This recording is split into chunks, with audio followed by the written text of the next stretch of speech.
Hello. Let's see. We have a lot of things. There's like a little bit of a backlog. I don't remember which ones we've looked at.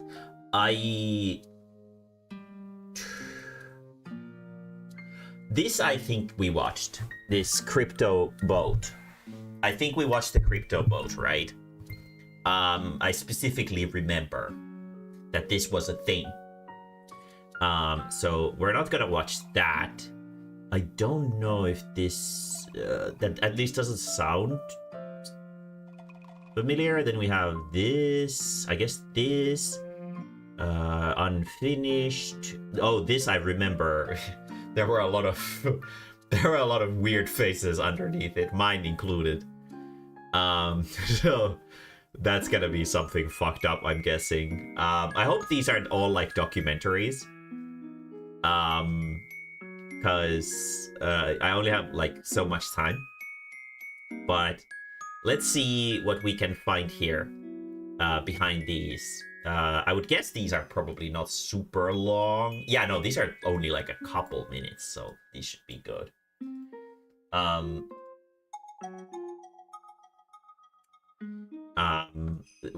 We're only gonna watch this one and maybe the other one that Shar suggested later on, if this is any good. But yeah. Anyway, I've been pretty busy this week. By which I mean I've been sick. I caught like some kind of a cold. I woke up like Monday with my throat super sore, and I've been feeling kind of like tired all week. But I have my humidifier, so that that has been helping a lot. So I don't get the usual symptoms of like whatchamacallit, like the sore throat went away in like 2 days. No snot. Feeling pretty okay now. Still like tired. I get tired easily, and I sort of almost fall asleep in the middle of the day because I just get so exhausted. But yeah. I've been working on a proofread version of Witch Book 1 to send to publishers across the world. And I will worry about that once the series is complete.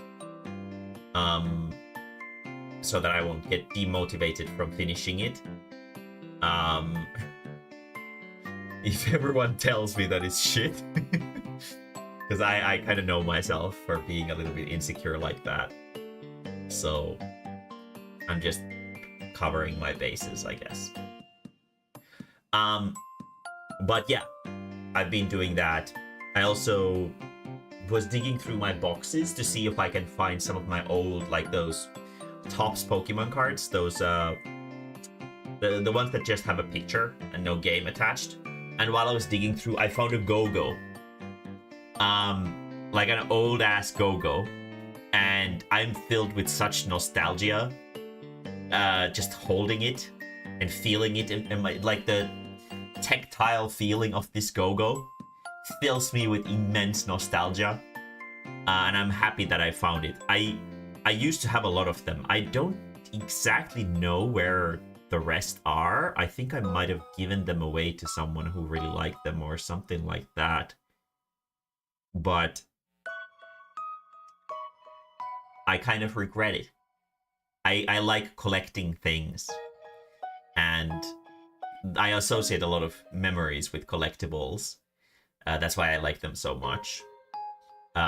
Same goes with like Pokemon cards. That's why I collect Pokemon cards. Pokemon cards have always been like super, super, super important to me because of all the memories that I associate with them. So it is very cool. It's like you see the character in the Go-Go and you're like, oh shit, I remember this. And I remember specifically that I didn't really care about this asshole. But now he's kind of special because he's the only one. He's orange. Playing golf, I guess. But yeah, outside of that, I'm okay. Going to a funeral tomorrow, which is gonna be a bummer.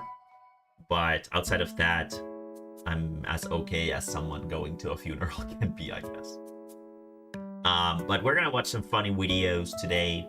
Take it easy.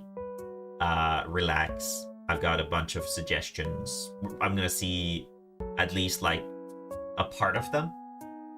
So yeah, Go-Go's were fun. They were fantastic. I especially like the old ones that had like original characters and not like the Dragon Ball Z ones and whatever, but like the ones that had like stupid names like fucking Googly Eyes or something like that. Like those were good.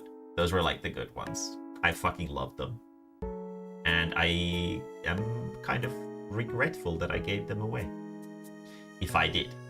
Maybe I'll still find them somewhere. That would be amazing. Maybe my sister has them. I should ask her. But anyway, let me crack open this can of Pepsi Max, sugar and caffeine free, and we're gonna watch some videos. Okay, I hope you guys have been having a fine week.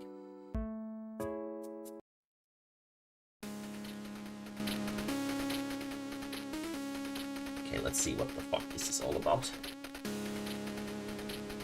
今から日本語のレッスンを行います。 I think this is what Char is probably looking at to understand Japanese, and when we go to Japan in like a couple of months, she's gonna understand nothing.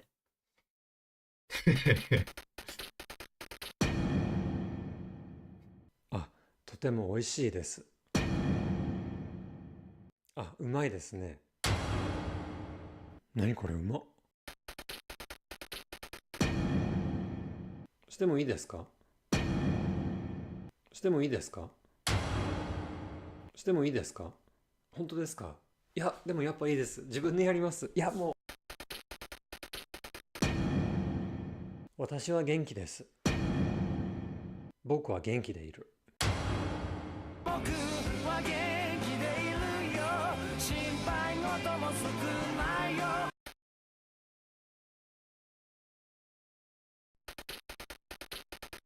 I've been holding on to a ビールをく video. ださい。 Well, now's the chance. 生で。皆さんは何を飲まれますか？久美子、大好きです。久美子、愛してます。久美子、何これうまっ。 This is exactly the kind of humor that I would expect out of Char. ちょっと待って。 Wait. 私は気にしません。そんなのどうでもいいから。なるほど。9000以上です。9000以上だ。 I don't know how copyright. Yeah, it's gonna go on for a while. Yeah, no, we can't have more than 10 seconds of copyrighted, especially anime. Anime is extremely copyright protected. I don't know how it applies to Dragon Ball. I would assume very, very aggressively, considering how beloved it is. So even though it's quite old, I'm pretty sure I can't watch this clip. So, yeah, very good, very good. I laughed so much. Very, very funny. Oh, this is an hour. We're not gonna watch that. Fuck that. This is 24. This is 52. That's not happening either. What about this? This is 40 minutes too. What the fuck? God damn.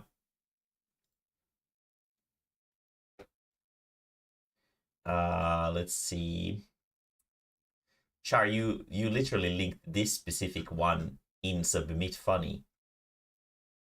It is 15th of December is when this was the previous video was listed. Okay, what about this one? Okay, this is yeah, this we can handle. This sounds awful. and it's also short. Updated tour of my apartment. Okay. And then we have the Japanese lesson that is promised to be extremely funny. 5 of the worst anime of all time. 10 minutes. Perfect. This one I've already seen. And Toad That Broke Australia. Okay, that's a good length too. Parallax, the father of the flat earth European history, 17 minutes. Okay. That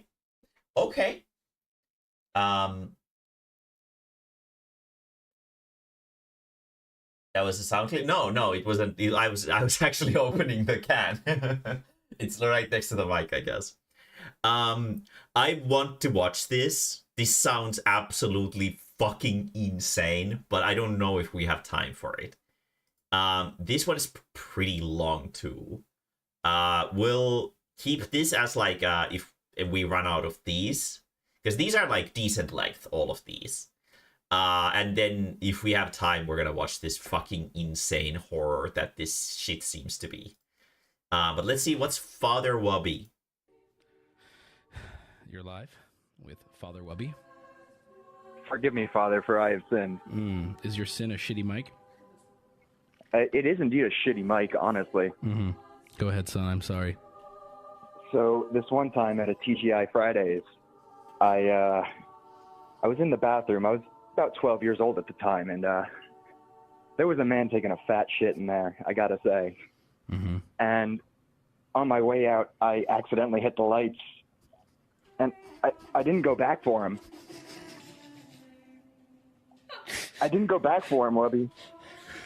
Yeah, man, that's truly deplorable. Why would you? That is kind of a shit. I'm so sorry. Father, what do I do?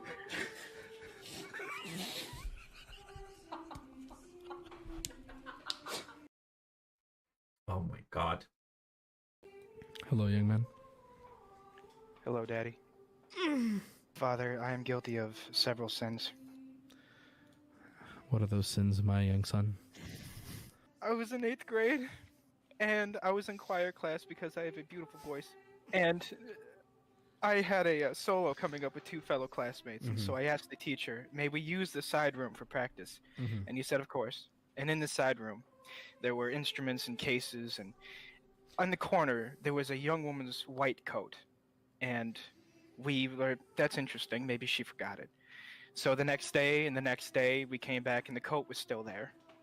And after a week, I don't know what possessed me to do so, but we suggested, why don't we urinate on it for fun?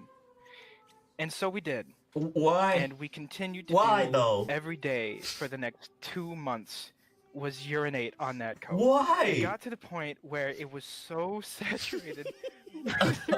Don't use the word saturated. That- Oh my god. That is such a disgustingly scientific word to use for something like to take it and put it in an empty base case. Why? And up until the day of the concert.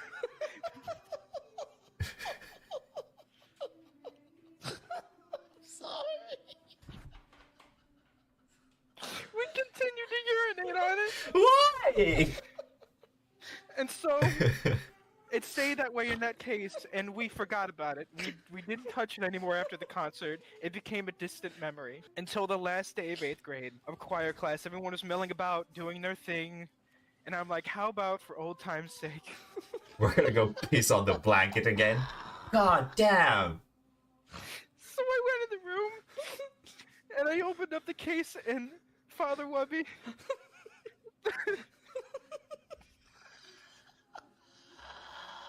the smell!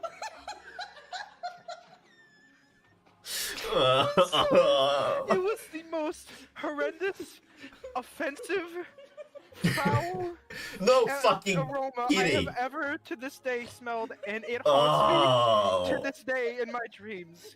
And I humbly I humbly ask for your forgiveness, Daddy. Yes, my Fuck. son. Yes, of course.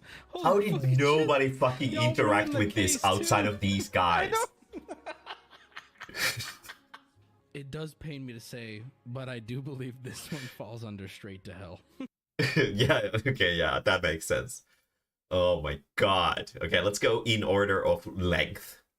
10 minutes. This was 2, 17, 14. So we're gonna go this, and then this, and then this one's 19. So that's gonna be the last one of these. Okay, let's see. This is the redemption arc for Char's video. 今から日本語のレッスンを行います。 Why did it have Japanese subtitles? What the よし fuck? すいません。あ、ごめんなさい。行って。すいません。あ、ごめんなさい。行って。あ、ポッポーだ。いっけ。ゲットだ。あ、ポッポーだ。いっけ。ゲットだ。え、リザードン？よし、行け。くそ。よし、行け。くそ。すいません。あ、不思議だね。進化。不思議そう。あ、不思議だね。進化。不思議そう。え、 Fucking fake fans play Pokemon Go on a tablet. Why would you need to play Pokemon Go on a tablet? Doesn't make any sense. It's just gonna strain your hands and you're gonna be able to play Pokemon Go less. リザードン？よし。くそ。お、人影。オッケー、ゲットだ。お、人影。接続できない。うん。できた。できない。できた。できない。できた。できない。危な。お、ゼニガメ。オッケー、ゲットだ。お、ゼニガメ。オッケー。すいません。お、カメ。ここどこ？迷子。ここどこ？はい。ここどこ？迷子。ここどこ？はい。何するんですか？誘拐、ドキドキ、誘拐、恐怖、誘拐、ドキドキ、誘拐、カメ。 No, of course you don't. Because if the I mean, if you're going to, if you're in Japan, you obviously don't need to know the names of the Pokemon in Japanese. If you're playing Pokemon Go, because your Pokemon Go account is English, so the Pokemon will also be English. The situation where you do need to be able to speak Japanese Pokemon names is when, for example, you're buying Pokemon cards and there is a showcase glass that is blocking you from accessing the card that you want, and you go to the guy behind the counter and you're like, there, can I please have Tyranitar? And he's like, Nani?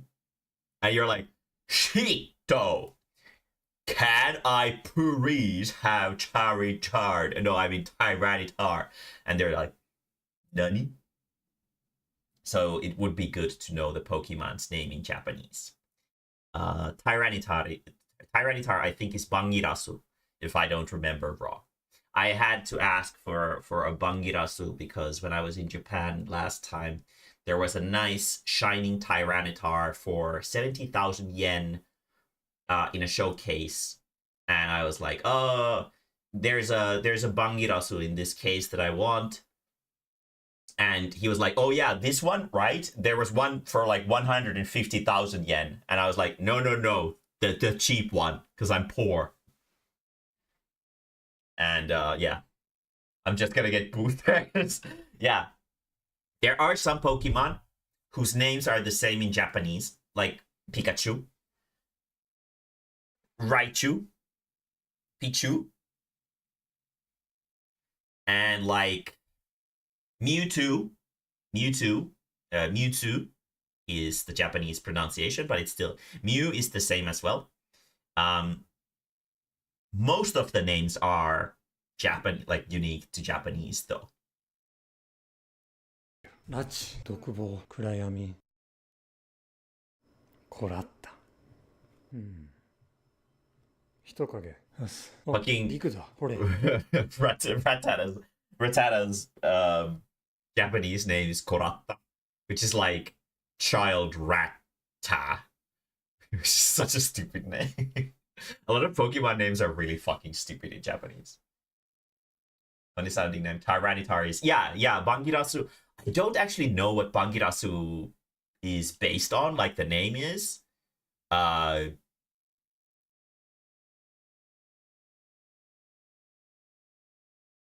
I don't know. I was like, maybe it's like King Ghidorah, Ghidorah-su, something like that is what it's based on. I don't know. I have no idea, but I do know that it's Bangirasu.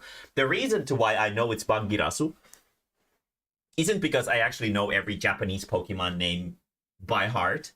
I know probably every Pokemon name that I would be looking for myself in Japanese, because they're usually first, second generation, and their names are usually pretty similar. Like, for example, I was looking at a Kabutops, a shiny Kabutops, and the Japanese name is just Kabutops. It's the same. Golem, I bought a crystal golem in Japan last year, and it's Goronya, which is kind of cute for something like that.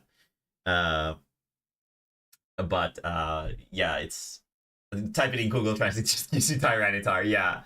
Yeah, German has, French has different names as well. So yeah, it is good to know the names of the Pokemons that you like in Japanese as well. In my case, I didn't really have any trouble because I'm somewhat okay with Japanese on like a basic conversational level, because I'm a turbo weeb, and I learn very fast from listening to conversations and stuff like that. So I have like that kind of thing going for me. Even like the first time we went to Japan, I had a lot of conversation. There was this funny oji-san, an old man who I had a discussion with about Pokemon cards, and I fucking regret so much that he said that he had a folder with new cards in it as well, and I regret not looking at it so fucking hard, because those new cards back then would have been old cards now, and they would be extremely up there in terms of trading value, which would be cool, but I was stupid. But I'm much more well-versed in the world of Pokemons now. The only unfortunate thing is that fucking everything is like €1,000, which fucking sucks ass. But yeah. 遅すぎ。あ、リクだ。ほれ、遅すぎ。ダグトリオ。ほれ、ダグトリオ。See, he said Dog Trio. Dog Trio. It's got the same name. I think Diglett was just Diggle, which is like just dig in English, I guess. 遅。あ、リザードン。くそ拉致、虐待、拉 Yeah, 致。 the Japanese name of Charizard is Lizardon. Lizardon. It's the dawn of lizards, I guess. 欲望、暗闇、ダグトリオ、トンネル、逃走、あ、ピカチュウ、逃走、なんとか機関、精神治療、リハビリ治療、リハビリ、社会復帰。I mean, I don't know if physical therapy would be the translation I would use. I guess, yeah, he it's not a wrong translation, but the word that is this in Japanese is rihabiri, which is a borrowed word from English, being for rehabilitation or is rehabilitation? Whatever the rehabilitation therapy that you do when you're like getting back to shape after something. So I wonder why we wouldn't translate it to just that. But 治療、リハビリ、社会復帰。すいません。あ、ごめんなさい。行って。すいません。あ、ごめんなさい。行って。あ、ポッポーだ。いっけ。ゲットだ。 wait, did it start over? Oh no, I ゲ guess ットだ。 not. あ、リザードン。ずり飲み。け。ずり飲み。け。よし。 Fucking casual, use the gold raspberry, you stupid dumbass. やった。やっとゲットできた。 Also, fucking Charizard sucks. Unless you have a perfect IV. Unless you have a perfect IV Charizard Y, then it's garbage. It's garbage. Trust me. Yeah, because rehab can also be non-physical, yeah. But I don't know if Japanese use the word rehabili for like other kinds of rehab, like alcohol rehab or something.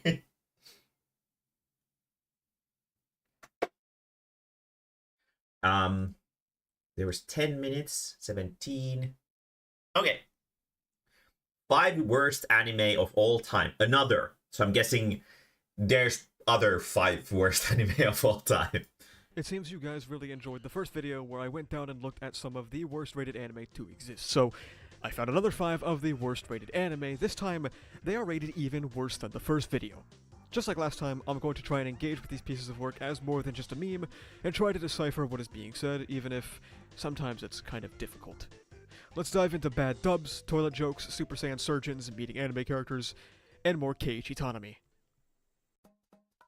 Forest Fairy 5 is our first anime with 13 10-minute episodes that, I'll be completely honest, I could not stomach watching this because this is clearly an extremely uninteresting, boring kids show. I did watch the first 3. I applied the 3 Looks like a episodes right fucking here, and trying PS2 to cutscene with the bloom turned to obtain the show 5,000%. was kind of a pain in the ass, and streaming sites all buffered for perpetuity. My only option was Crunchyroll, so against my better judgments, I got a free trial. That predatory one where they hope you forget to cancel before the 7 days. Oh, god damn it, they got me. You were thrown into what seems like VR chat, but it's not. I really have no other explanation for what this world is. It looks like we're flying through 2004 World of Warcraft. The opening has such an intense level of brightness that it gave me an IRL headache and eyeball damage. The premise of the anime is... fuck, I don't know, man. The world where you get to meet anime characters. Or, sorry, anime-chans. Japan is now known as the Anime Kingdom. What? There are fairies. We meet all the fairies and their quirky personalities, which is where it further cements its VR chat-like production, because all of them are talking through Is headset it not mics. VR chat? It fucking looks like it. イラストを描くことと愛犬と遊ぶことかな。 None of the fairies are particularly that impressive. Besides the third, I was a big fan of her, especially when she spontaneously combusts like she's standing on the White House lawn. What? It's a Why? pretty basic kid show about the customs of different Japanese cities, the religious cultures of events like New Year's, stuff like that. It talks a suspicious amount about getting fat because, you know, like I said, it's about Japanese customs, so we really gotta drill into these kids early, the body dysmorphia. The anime has bad Yeah, visuals, don't get bad fat. audio, and an overarching Stupid plot that child. is ignored every episode to watch Mushroom Kids, which was preferable to whatever else is going on. It's whatever. It's like Japanese Dark Cat is Teletubbies, hard. except like they're not teaching you about friendship. They're teaching you about when you shouldn't get fat. Second entry in this video, a 50-minute OVA in the first 30 seconds are genuinely flabbergasting because this girl just gets deleted and the sound cuts out. Just watch it.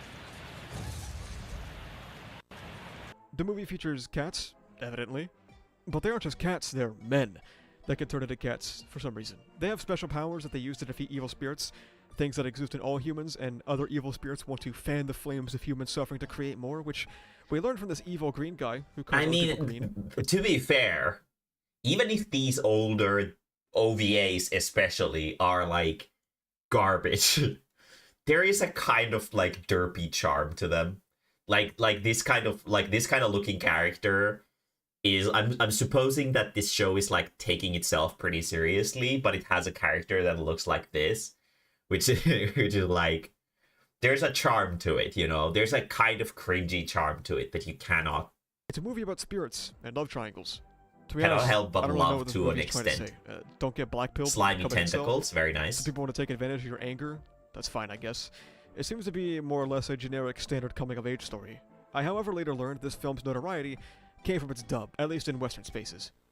330, room 2B. Oh man, what a bitch. It's honestly a hilarious listen, though I watched it in Japanese first, so I didn't go through and rewatch That it seems in like a English. I great skimmed dub. through and got some What the fuck? real gems. Where are you going? To get the broom. Do it with your hands. According to the voice actor for the character known as Hiroki, the studio he worked at needed a voice actor super last second, so he took the role. So you're a little transfer student, huh? It sounds like it kind of reminds me of a Finnish Digimon. The dub of Finnish Digimon. They make like these weird groans that are very reminiscent of Finnish Digimon. I'm right at home with this shit. Okay.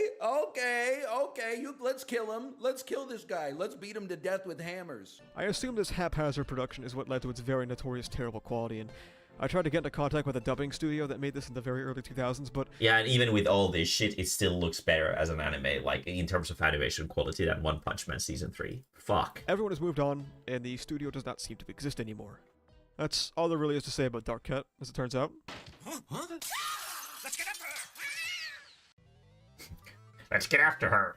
Lady Spo, or Lady Sports, is our middle-of-the-pack series, because it's really got Is she nothing taking going a dump? on. It's probably Why the is most everyone boring taking a and dump? uninspired one on here. In the first video, we had a lot of anime that would be considered stretches to call anime. Well, this one might be the furthest, because it doesn't move. Oh. Ever. Oh. It's a slideshow about girls playing sports. Oh, I Taking a thought they were sports taking a anime and dump. Making it a slideshow was an interesting choice, and our intro to the series is literal toilet humor, as in, like, they have to use the bathroom. They and were some of them taking a even dump. get sent out to play mid-shit, like, literally from the toilet. Pants still Why? down. I can't tell if this is just trying to be silly, or if it's, like, thinly veiled fetish content. I mean, it's One of probably the girls both. can't play because it's that time of the month, you know. What the fuck even is this, man? I try really, really hard to look into what these pieces of art are about, but to be honest, this is the worst anime I've watched so far. There's nothing to say about it. The art is mediocre. There's no movement to speak of. The characters are boring. The plot I mean, is their very mouths strange. had 2 The frames studio of Video animation. Animator has done nothing besides this in terms of original works, but these days they help on things like Blue Lock. Lady Spo was directed, scripted, and composed by studio owner Kimura Hiroshi, I mean, who seems to be very passionate about. to be fair, it could be like a proof of concept kind of situation as well. I don't think anyone in the industry would be stupid enough to be like, oh yeah, this is an anime. It's probably more like a showcase to show that, oh, we can do art like this. We can probably do animation too, but we don't have the budget for it, so you should maybe support us or something like that. And then they can get jobs like sports and sports anime. helping Not with everything we Blue make is a Lock, I banger, guess. I fear.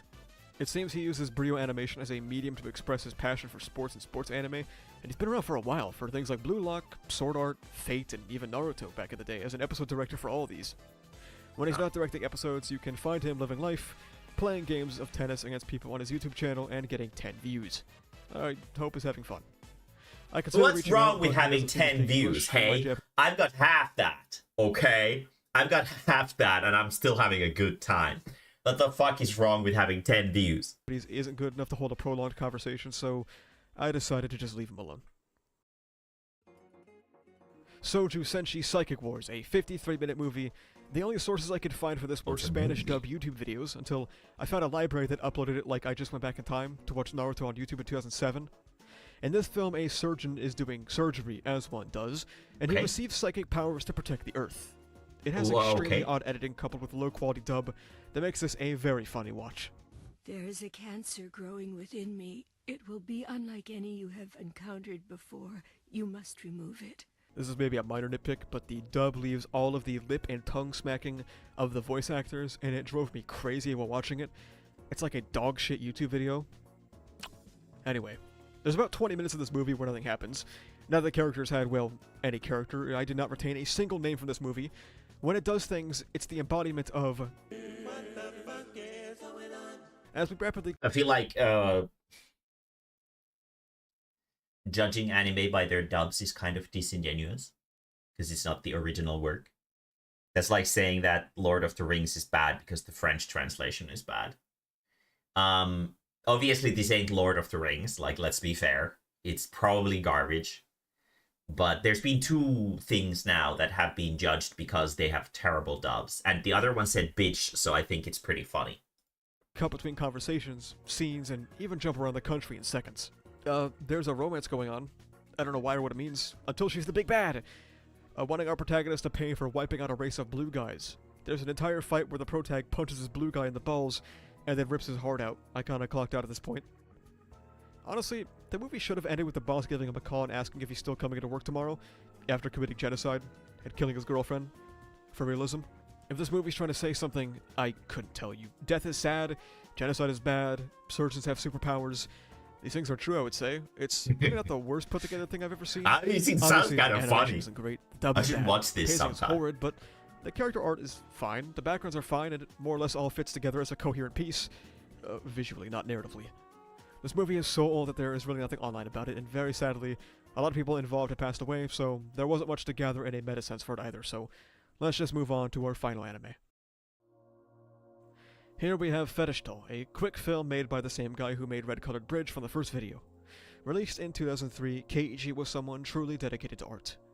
World War II and his own near-death experience would drive him to a seeming obsession with death in his work, like the frequent depictions of bridges as a method of crossing over into the afterlife that was so apparent in, Red Colored Bridge, or war imagery from his time growing up in the horrors of World War II, or overt sexual stuff from American film and exploitation.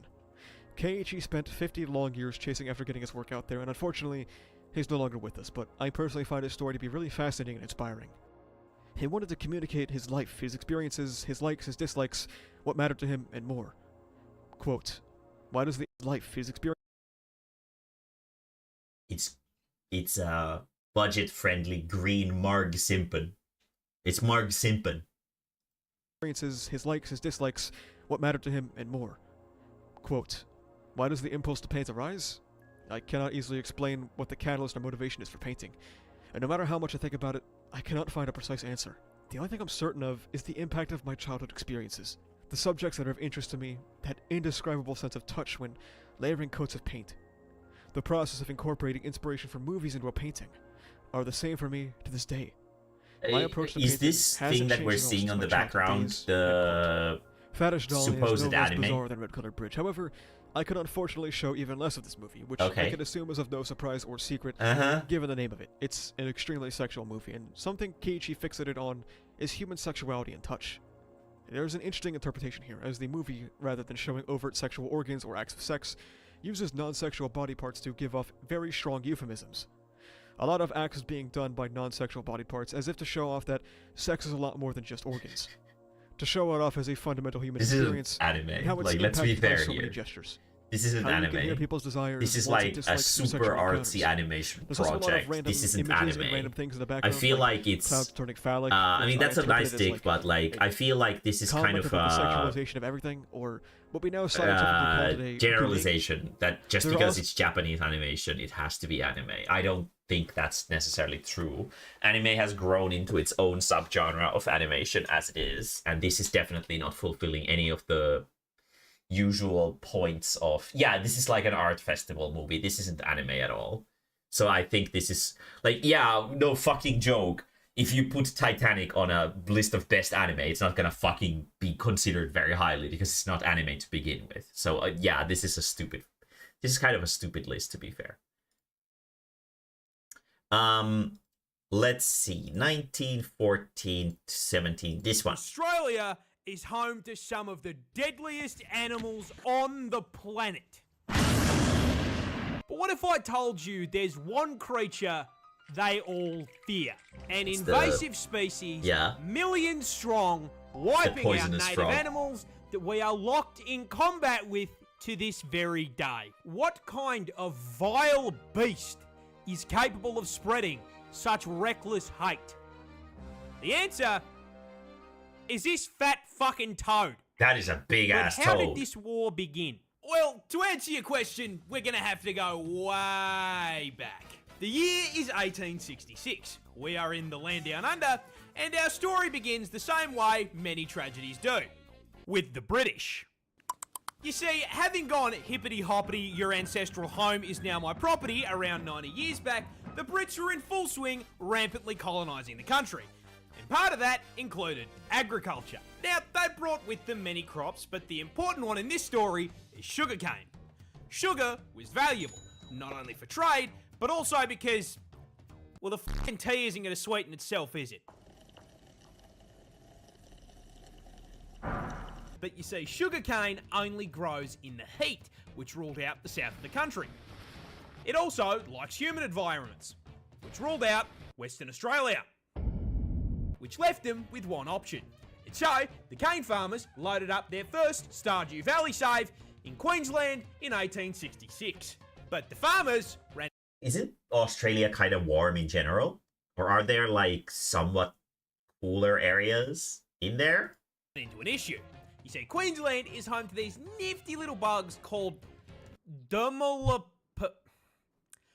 Dermalopida albahertum. These are native beetles that hit their macros by munching on plant leaves. So when cane farmers joined the Queensland Minecraft server and set up a fucking Hermitcraft-sized farm, the beetles were in heaven and set to work demolishing the plant leaves. Now, funnily enough, the adult bugs weren't actually the problem. Sugarcane leaves hold full value, but the problem is that with such an abundant food source, the bugs started multiplying, laying their eggs around the base of the plants. These eggs hatched into larvae, and unlike the grown-ups, these little worms don't eat the leaves. They eat the roots. And so the sugarcane starts getting absolutely fucking spit roasted, and the farmers can do nothing but watch as sugarcane yield plummets through the floor along with their profits. This whole situation really pissed off the farmers, who banded together, went to the Australian government, and told them to fucking fix it. Sir, a horde of creatures is destroying the cane fields. I vaguely knew of this. There's been, I think, more than one case of people trying to bring an invasive, like an outsider species into an ecosystem in order to take care of a pest, only for the species that they brought into the environment to become invasive, and then everything goes to fucking hell. Very cool. And so, the Queensland government founded the Bureau of Sugar Experimentation Stations, or the BSES, in 1900. This team of crack scientists then immediately set out trying to solve the very same issue every single Factorio player faces. This place is covered in bugs. Yeah, a lot of people don't know, for example, here in Finland, we have a very prominent invasive species. Something that is very annoying and kind of very present, and most people know of them, but they don't usually realize that it's not native, which is the fire ants. Fire ants are from South African areas, but they're insanely resilient, and they are very much stronger than your average Finnish pussy-ass sugar ant. So they overwhelm a lot of local species because of their aggressive nature. They are breaking my shit. How do I violently slaughter the local wildlife in order to expand capitalism and my profit margins? The BSES pondered this question for 25 fucking years. They tried spraying chemical insecticides. Didn't work. They tried injecting insecticides into the soil. Didn't work. They tried releasing the fucking cordyceps fungus, and it still didn't work. Then, one day in the office, while pondering this question, someone had an idea. Okay, we are getting outmaneuvered by the cast of Bugs Life. Someone in this office, please give me anything. What about cane toads? What? Cane toads. Those big fucking fat things that exist in the cane fields in Hawaii. I mean, it's a frog. They eat bugs. We just introduce an invasive species to fix a problem caused by an invasive species. I mean, what could possibly go wrong? And so, in June of 1936, 2,400 brave cane divers were deployed to the fields to deal with the arthropod menace. But there's just one small issue. Cane toads were fucking dog shit. Yeah, funnily enough, big, fat, slow, ground-dwelling toads were not exactly the smartest solution to deal with beetles that spend the majority of their adult life 6 meters off the fucking ground. It's over, Anakin! I have the high ground! On top of that, cane toads don't dig for food either, so they didn't eat the larvae. Now this all sounds like information that should have come up during the research and study phase of the plan. This, however, implies that there was a research and study phase. The BSES did not conduct a single fucking study on environmental impact before releasing an army of cane toads. Are you Sounds good. Very responsible. This complete Awesome. absence of brain cells caused a rather spectacular domino effect of ecological fuck-ups, and it's going to teach you a valuable lesson about invasive species. You see, while the cane toads barely ate what they were supposed to, they did eat. And as incredibly large omnivorous toads, they ate practically anything they could fit into their mouths. Rats, mice, Lupin baby birds. It was the toad equivalent of fucking Kirby. They're already paying money for And picking then, those. not unlike the they're so exact rampant. problem they were brought here to solve, with all that food, they started reproducing. Oh, what a A surprise. lot. In fact, female cane toads can lay anywhere between 8,000 to 30,000 fucking eggs per clutch. But I mean, No one this thought should about not be too much of a this. problem. Australia is home to some of the deadliest creatures on the planet. Surely, the local wildlife has this under control. But the cane toads are poisonous. Yeah. Wait, what? Yeah. Cane toads are poisonous. Yeah. Those little bulges on the shoulder, those are parotid glands, and they are packed to the brim with bufotoxin. No, that's not a D's nuts joke. Yeah, I think there is like some of the local birds have learned to eat these toads by dropping them onto the roads from high up, and then, or like the pavement, so that they die, and then they by smell they can tell whether if the poison glands have ruptured, in which case the meat is soiled, and if it is not, then they know how to peck it out so that it's like left by the side, and then they can eat the frog. Like, got him! Now, But whenever they're the adult obviously not toads are enough. threatened, they will squirt this white, sticky fluid out of the glands. And when ingested, it does two things. One, makes you trip absolute balls thanks to the hallucinogenic bufotenin. And two, the other ingredient, bufogen, just straight up gives you a fucking heart attack. It's important to note... Speaking of which, Resident Evil 9 is releasing in, like, at the end of this month, I think. So, we could maybe give that a shot. I know you guys like the horror game streams. This toxin is also present in their eggs and tadpoles. Now, in their natural habitat, this isn't as much of a problem, because everything around them has had thousands of years to get good and deal with this ass poison by either developing immunity or learning to eat around the glands. But Australia is not their ecosystem, and despite all of the deadly animals we've got, they have had a grand total of 5 minutes to adapt to the presence of the fucking Calid toad. Now, quick question for the class. What happens to an animal population when there is nothing to eat it? It gets bigger. And so, shortly after being introduced, a rapidly expanding tyrannid swarm of toads began to spread across the country. The BSES noticed this and, did fucking nothing.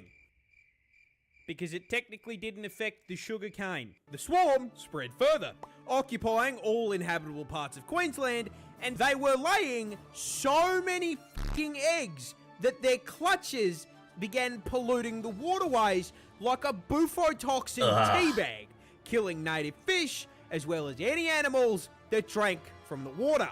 The BSES did nothing. Those eggs hatched into tadpoles, which started killing more fish. The BSES still did nothing. The swarm Very responsible, advanced, very good. breaching into the Northern Territory and New South Wales. When questioned, the BSES insisted the toads were doing their jobs and everything was fine.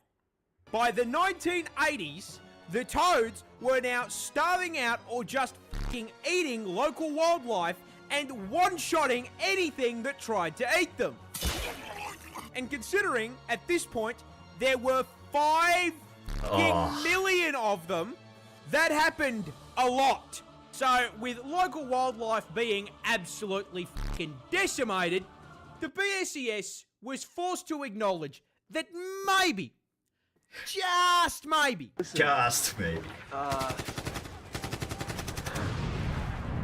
We fucked up. But, oh well, everyone makes mistakes. Nothing we can do about it. No!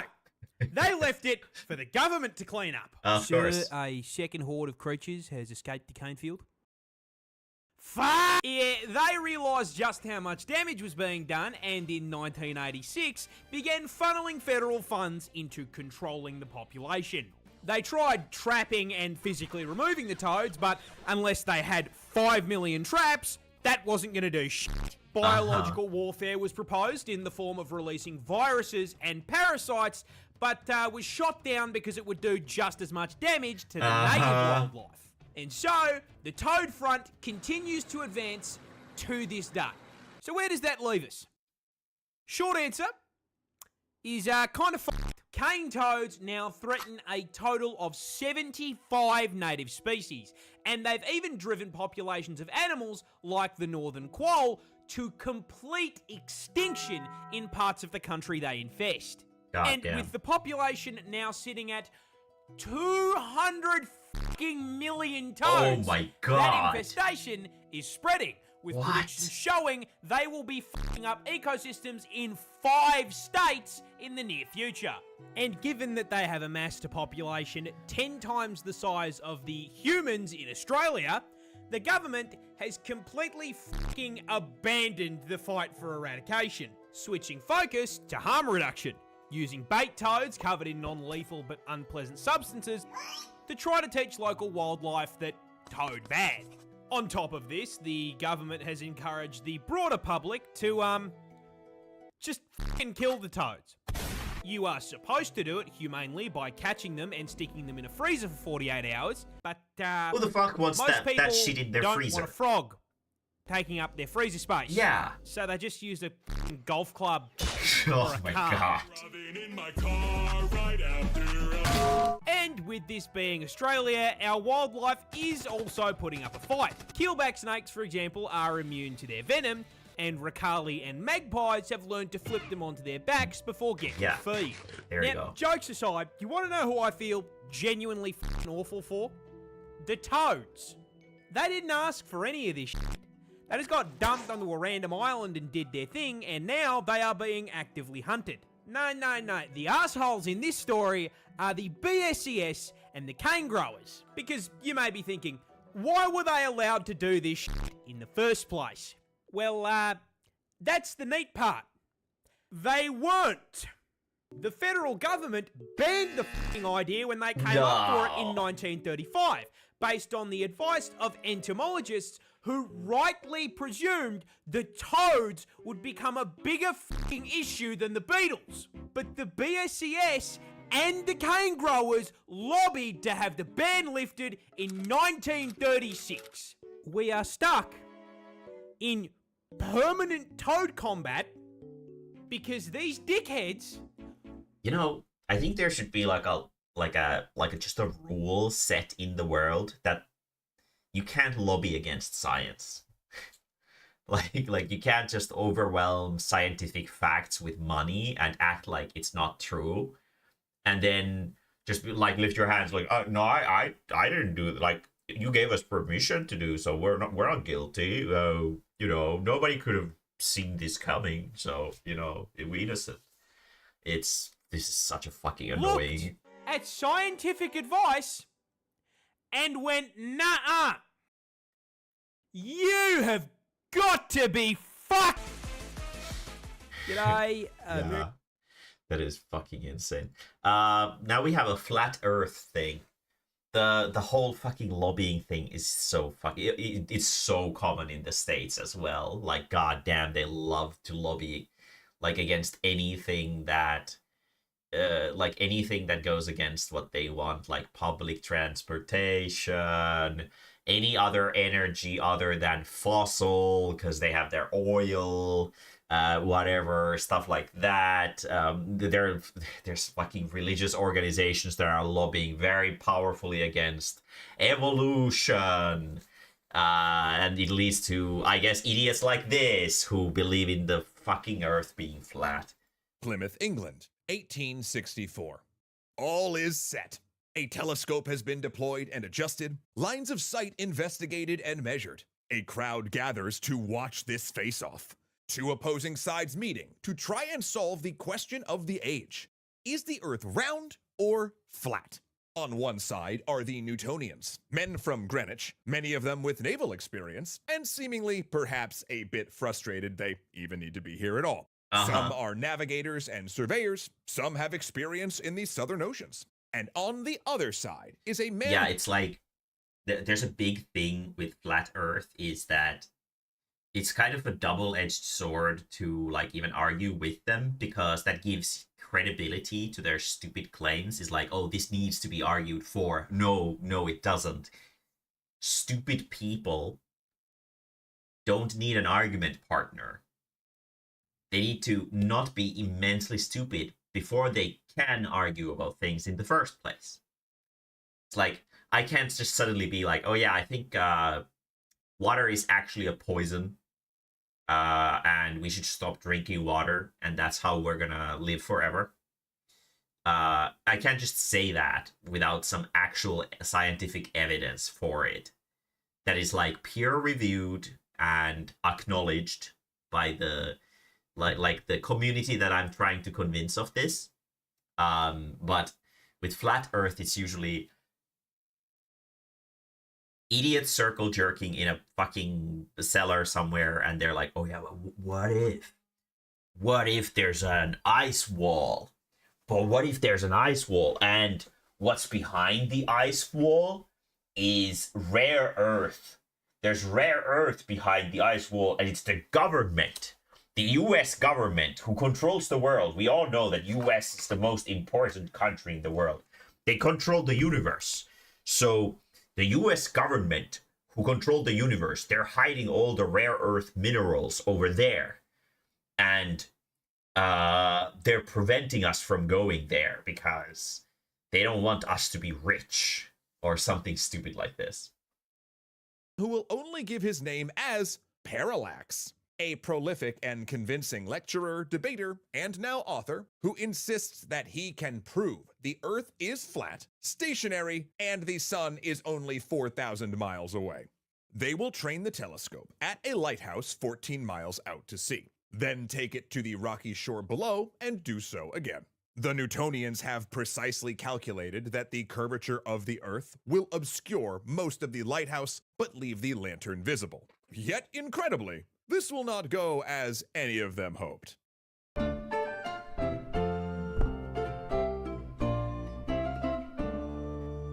Thank you so much to Planet Wild for funding frontline ecosystem restoration missions where it really matters. Hello, Learn yes. how you can help after the episode. We're learning about flat Samuel Earth. Burley Rowbottom, pseudonym Parallax, is more than any other single person responsible for the modern theory that the Earth is not a globe. Yet, incredibly, historians are unsure whether he himself... It's not a theory. Just because I say something stupid doesn't make it a fucking theory. God fucking damn it. Believed it. Part of that is his background. Born in 1816 outside Manchester, Rowbottom's early life is hard to pin down because so much of it comes from his own accounts, writings that are not, on the whole, all that trustworthy given some of his later claims. Generally, his life was unremarkable until the 1830s, when he got involved in a utopian socialist community as a traveling what a lecturer surprise. and He's a recruiter for fucking the settlement lunatic. in the Bedford Fens. Before the community ejected him in 1839, that is. He The wasn't reasons even given good for enough this for the vary. lunatics. In one version, the 21-year-old Rowbottom started to advocate the practice of free love, while a dueling account claims that he had increasingly tried to insist that belief in a flat Earth be part of the commune's life. According to his own account, Rowbottom had believed this since the age of 7, where he'd heard his grandfather discussing... I like how we're portraying as Rowbottom had believed this since he was the age of 7. It's not that Rowbottom was a stupid dumbass since the age of 7,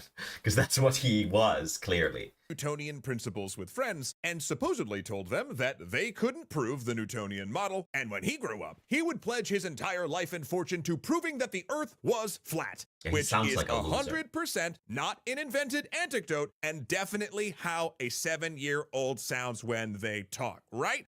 But whether he tried to foist these flat Earth views on the commune or not, it was in Bedford that Rowbottom conducted the experiment that he'd base his career on. The Bedford Level Experiment. He gave varying accounts of what this was, but he apparently laid down on the frozen ice of the incredibly straight Old Bedford Canal with a telescope and saw people ice skating on a pond 6 miles distant. Or he waded chest deep in a canal and saw a bridge. Or he stood on a level bridge and looked down at 2 boats he'd sent flying flags. Whatever happened, he'd claimed that he'd seen the objects far past where they should have disappeared beneath the curvature of the Earth. And yeah, he probably could see them, because it was known even at the time that atmospheric refraction could make objects visible despite being below the horizon. Whatever. Regardless of these, quote, discoveries. For most of the 1840s, he actually turned his attention to another topic entirely. Curing death. In 1845, he published a long... He's a fucking snake oil salesman. Oh, jeez, are you kidding me? Okay.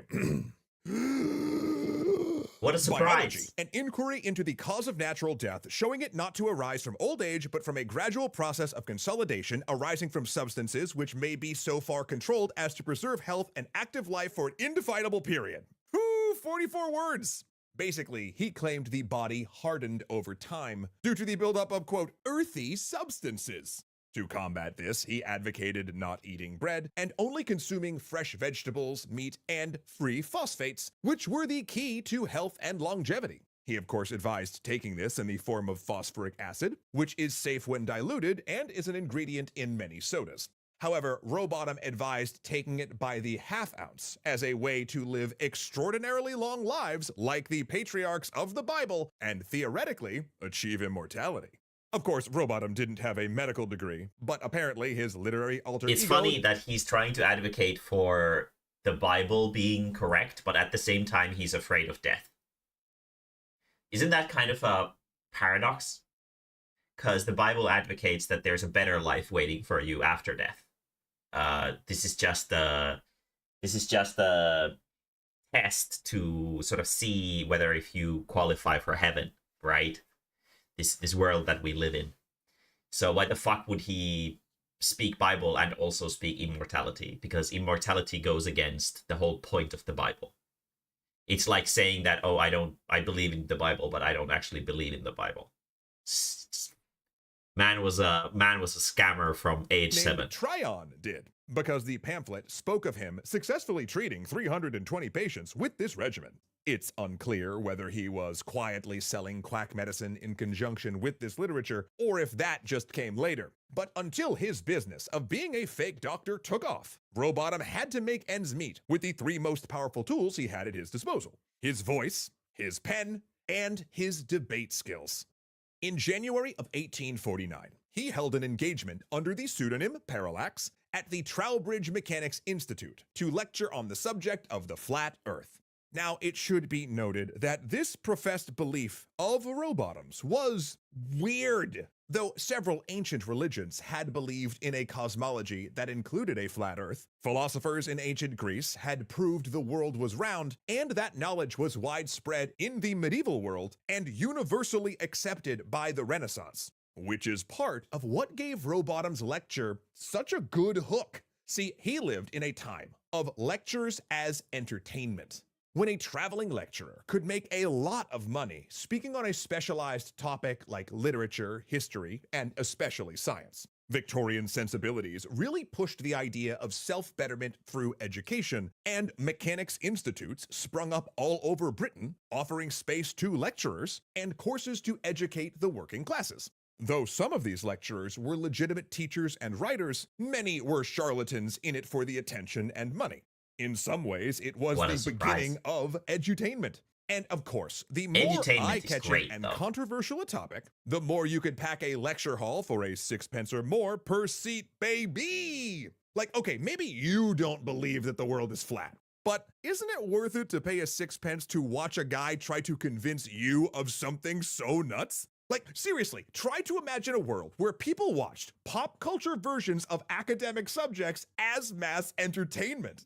Imagine it. Are you imagining it yet? Do you have it in your mind's eye? Yeah, of course it sounds like YouTube, doesn't it? This is pretty much like Victorian YouTube we're talking about. Rowbottom's first lecture was covered by the local press, where apparently he laid out what would be his consistent arguments for the next 3 decades. Namely, that the Earth was not a globe, it was more like a pizza, with the North Pole at its center and a big ice wall around the outside forming the pizza crust. Also, the Earth did not orbit the Sun. Instead, the Sun moved in a circular path above the Earth, and the Moon was not lit due to its reflection, but because it was a self-illuminating object. Imagine, like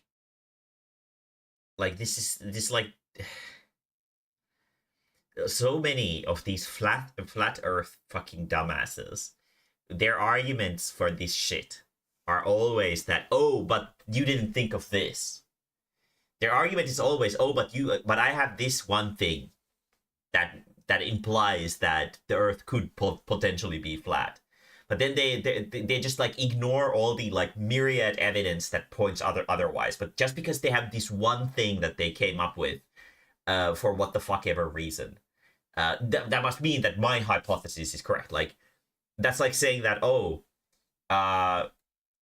I figured out that there is actually a new color and it's called glurb. And glurb is super cool, and I think it's real because I can see it. And because of this, now scientists have to prove that, like, the burden of proof is suddenly on the scientists that, oh yeah, because of this, because Mae-mae said that glurb is a color, it has to be a color, and we need to prove it wrong, or otherwise it is a color. But this is so fucking. If the sun would spin around like this over the Earth, that wouldn't mean that sun would ever set. That would mean the sun would never set. That doesn't make any fucking sense. It would have to be a spotlight that goes like, oh, now it's shining here and now it's shining here. But it's a sphere, at least according to this model, which means that it would radiate all around the world. So this place would still be sunny, even if it was a little bit less sunny. So this fucking stupid. Both were close rather than far, with the sun only 4,000 miles from the Earth's surface, and the stars were not other suns far away, but points of light in the great vault of heaven. In fact, the Earth was the only planet, and below if it... he believes that heaven exists, why is he scared of going there? Why is he trying to sell immortality? He's such a hypocrite. Such a hypocritical loser. Primordial waters mentioned in Genesis before the Earth's creation, and the rocking of the Great Plate is what caused the tides rather than the moon's gravitational pull. According to Rowbottom, the Newtonian scientists had it wrong. Not due to some conspiracy, mind you, but because they were arrogant and imaginative, and could not prove their theories apart from thought experiments. Meanwhile, Rowbottom's philosophy, which he called zetetic astronomy, relied on experiments that anyone could replicate at home. This was, of course... Yeah, no. This is the exact fucking... Like, this is exactly the same as this fucking shit is today. Is that... Flat earthers think that scientists are arrogant, which is not true. Flat earthers are arrogant for thinking that they're above science. Let's be fair here. They don't have experiments that they can prove with their own eyes. They have experiments that explain something inexplicable to stupid people in a way that sounds like it makes sense, but it doesn't actually, if you actually look into it. And like this whole thing is that, oh, this is something you can test at home and prove that the Earth is flat. Yeah, I can fucking come up with some stupid plan to test the Earth is flat too. Doesn't mean anything because I don't actually understand what the fuck I'm talking about, just like these dumbasses don't. Gosh, Astronomers of the time had plenty of hard evidence to back up their claims, but it often relied on math that was difficult for laypeople to understand. Ironically, Rowbottom relied on this same weakness to argue for his theories. He threw a lot of math and diagrams at his audience that were hard to follow or refute. And he packaged it all in an anti-elite language, which would appeal And to this is exactly what they do even to this day. They have followed the same formula of snake oil sales shit, and it still works because people don't want to fucking... They want to believe in magic, I guess. The common audience member. After all, this was still very much an era of the gentleman astronomer. Formal degrees and even the term science were not yet widely used, and the field was basically a playground for the rich upper-class men like Newton who didn't have to work to support themselves. But he also pushed on another hot-button topic. Because while Rowbottom jabbed with math, diagrams, and supposed refutations of Newton's view of the world, his right hook was that his version of the world lined up with biblical literalism.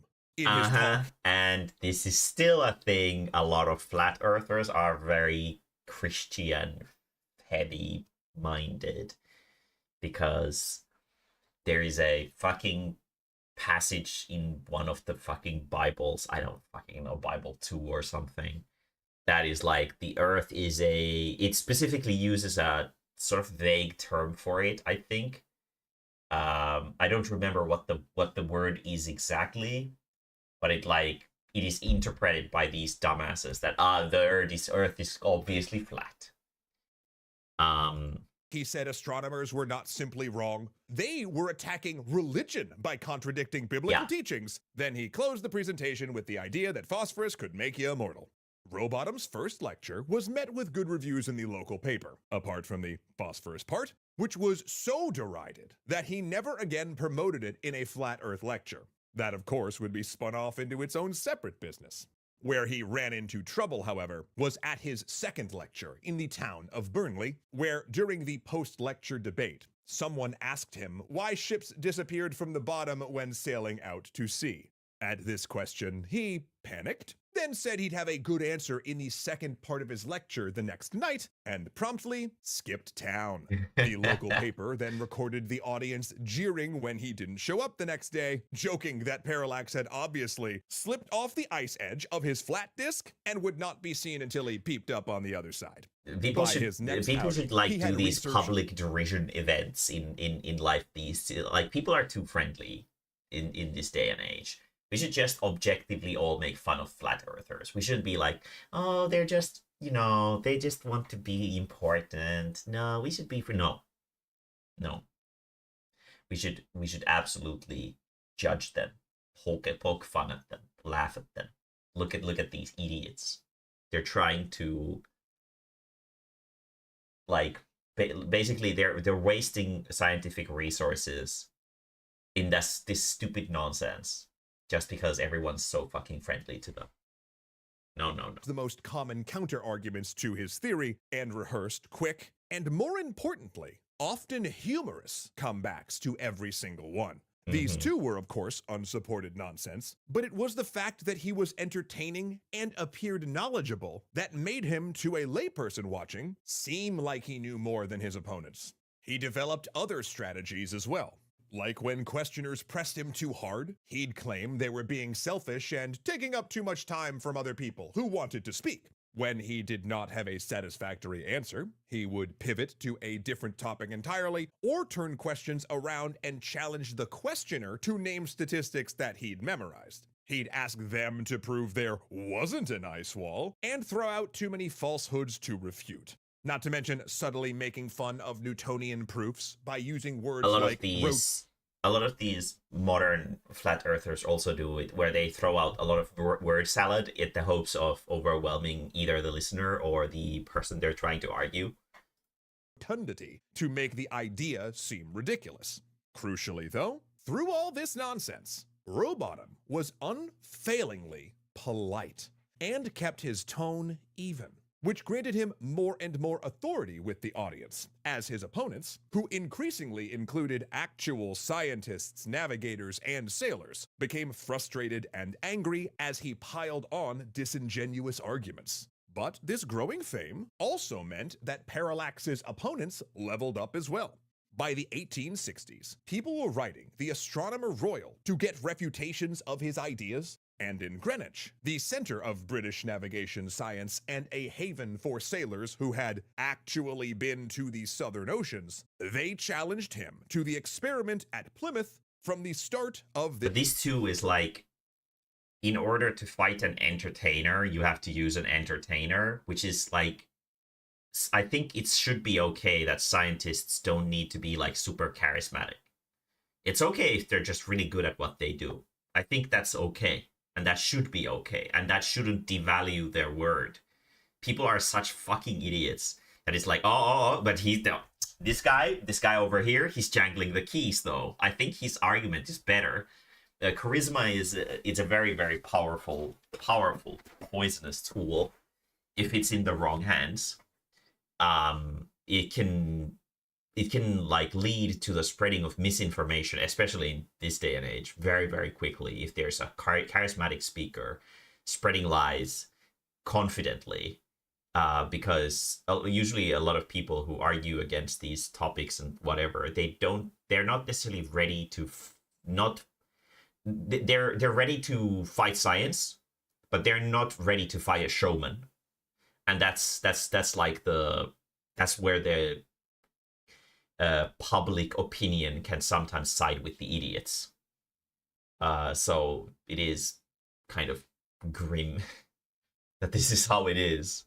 But charisma has such insane value in today's society. I don't think it's a bad thing, obviously, since like a lot of my career, like the remote small successes are very heavily tied to the fact that I'm good at public speaking and stuff like that, which gives me a lot of visibility. It makes me better at marketing to people and stuff like that. I'm not saying that it's necessarily a bad thing, but it definitely can be a bad thing in the wrong hands. I mean, history shows there's been a lot of charismatic leaders who knew how to speak very, very well, to rile up the masses, to get them involved in things that they probably didn't want to get involved on the long run.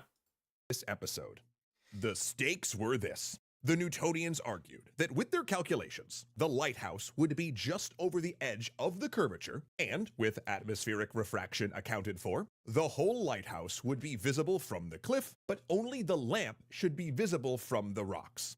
Parallax insisted the entire lighthouse would be visible from both perspectives.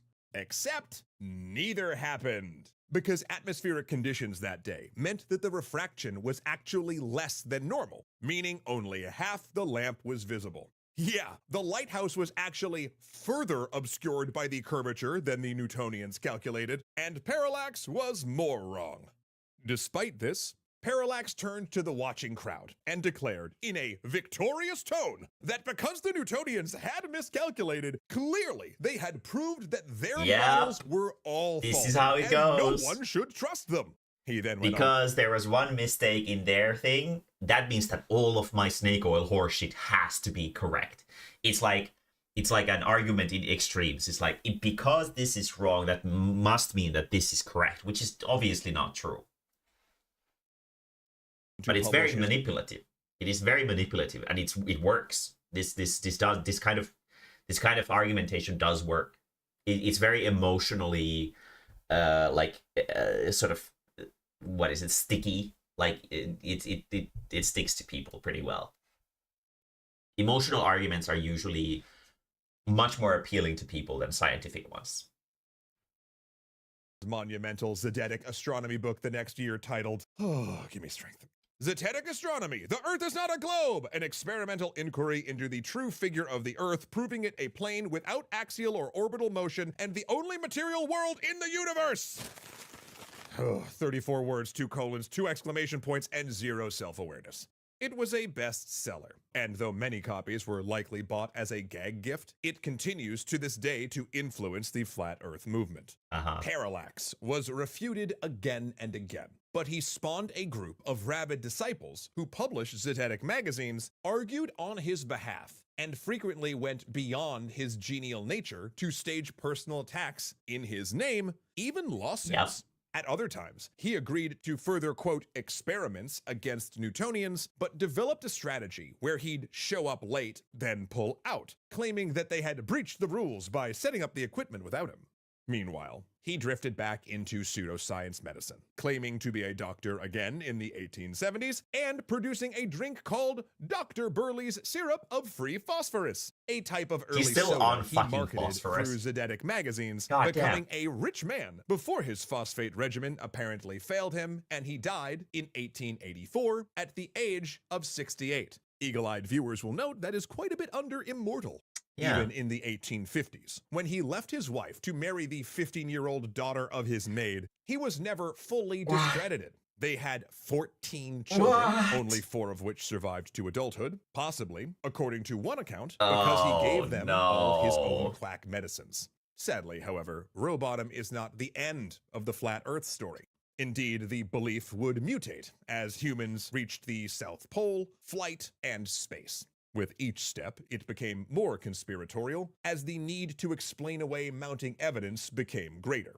But trying to think about it another way, maybe we should all actually keep Rowbottom in mind as we use YouTube to help us remember that someone with the right techniques, the right rhetoric, well-honed arguments, and an appeal to your own wish to attack your perceived opponents can literally convince any of us that the Earth is flat. But if you, like me... Okay, let's be fair here. He can't convince any of us that the Earth is flat. He can convince people who want to be convinced. For sure. And if that was the case, then if there was like a really charismatic flat earther, which I'm sure there has been outside of him, more people would believe in flat earth. But flat earth right now is a very American movement. Like a majority of people who believe in that shit are from the States. And there are probably reasons for that. But we're gonna go on to Parker Edmondson's apartment tour, I guess. Okay, today I'm going to take you on a more updated tour of my apartment. So it is December 27th and it is 76 degrees outside. There's my 1928 Durant and there's my 1926 Model T Ford truck. The other Model T is at my What is this video? Wait. What the fuck is this video? Are we going back to the era when people believed in flat earth? Is this a combo? Is this a video combo? Am I getting comboed? What the fuck? Today's video, you will know that. Anyway, let's go ahead and go in. So my apartment is the upstairs of a house. It's basically a duplex, but it's the upstairs of a house that was mail ordered from the Sears catalog and assembled on this spot in 1915. So it's kind of like IKEA furniture. That's how it was assembled. You followed a book of instructions and the pieces were numbered of the house and they built the house that way. Okay. Okay, let's go in. So those are my stairs. I rent the upstairs. So I always get asked why I call the people I rent from my biological grandparents is because they are my biological grandparents, not the grandparents that raised me.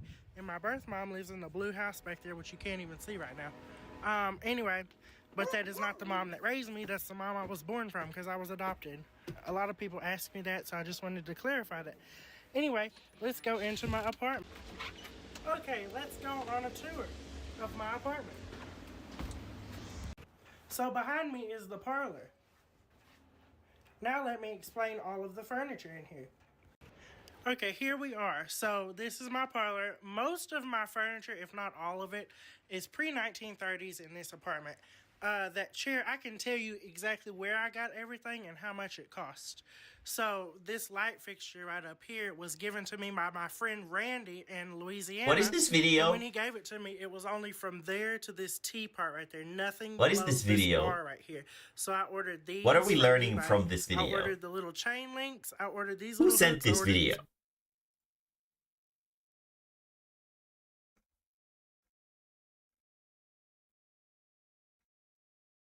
TechCon sent me this video. What the fuck is this video? What? What? Bell caps. I ordered. Is there a these punchline Thomas to Houston this? bases that turn on and off each one of these, and I ordered all these these- reverse painted 1920s frosted glass It is. covers for these. Yeah, it is. They I were can painted tell from that the it inside, is. and the light But shine like, makes the design is there a punchline to it? of the glass. Anyway, there Um, that is. And the reason I use Thomas Houston. Are we gonna literally light listen to sockets him is so talking that about if I his want lamp for to, 20 which minutes? I got this key separate from this table and it works. If I want to, this drawer better open. If I want to, I can use these 1890s light bulbs with the Thomas Houston base. Why though? It's a fire hazard, probably. Anyway, there that is. And so, yes, I got this key separate on eBay from this table. This is an Eastlake table. It is from the 1870s. And there's a marble top, but it separates, and there is a leather bottom. That is so that if you were entertaining guests and they wanted to set their drinks down, they could do so on the leather and not the marble, because drinks will stain marble. And so if you were playing cards, also the leather top was ideal. So that is why that is under there, and it is original. These chairs over here, I reupholstered myself. They are from the 1870s. This is the He ladies' does chair. seem That to is the really, gentleman's really chair. like those Because numbers. He gentlemen remembers put their every arms up. single Ladies number of back the then would wear furniture hoop by dresses heart, and hoop it skirts seems. and corsets, and they would be forced to sit up straight with their corset, and the hoop dresses would not fit in armchairs. So that is why the ladies' chair does not have any arms, and it sits rather upright. Anyway, those are from the 1870s. I reupholstered them with mohair and brass tacks. If you've ever heard the saying, getting down to the brass tacks, that is where it comes from. Brass tacks. This fan over here, I got when I was 6 years old from my great-grandpa's house, and my dad did not want me to have it because he was afraid I'd cut my fingers off with it. And also, it didn't work. You would have to start it spinning with a broomstick. So, he cut the cord off. That's the only way I could agree to let him, or I could get him to agree to let us take it home. Anyway, I put a new cord on the next day and oiled it, and it has worked to this day. And, bonus, it doesn't cut off your fingers. Don't ask me how I found that out. Anyway, here's my phonograph. There's that, and then this lamp right here. Oh, we're not gonna know what year it's from? It is made of metal. Anyway, there it is. And my friend Randy gave me that shade right there. Anyway, here is my Victorian love seat. It is from the 1890s, I believe. And then what else? Here are my tintypes I had done. I had this one done by Fox Tintypes in Dallas. This one was done by my friend Sean. I forget what his ad is. Dadgummit. I'll find it. This rocking chair is from the 1890s. This chair right here is from the 1860s, 5 years before slavery ended. That is an old chair. Why is that here, this lamp thing is from worth the mentioning? 1910s, and I ordered this shade separate. One of my fans. You're sorry to remember when you were autistic here about is something. My calendar clock. I guess he doesn't Today give a is the fuck about the 27th. laugh. Yeah, it was a good And laugh. that is the only reason I know what day it is half the time. Wait. because What year is the radio aircon puts from? the day What year is apart. the air conditioner from? I And want to for know that months too. with less Is it days than antique? 31, you have to skip it over manually. But that is from the 1870s, unrestored. What about Here the is my aircon, though? television. Last I was watching Indiana Jones on it. I don't watch much TV, but anyway, let me put in the VHS tape, and we'll wait any day now. Okay, I'm gonna have to take it out and rewind it because I've played it all the way through. Give me one moment to rewind this. So, like, what is the rule? What is the rule here? That should be good enough. We're living in the 1800s, but also Okay, it'll these start any day now. fucking VCR and Bates Motel, and that's a DVD. While we wait, I'll explain some other stuff.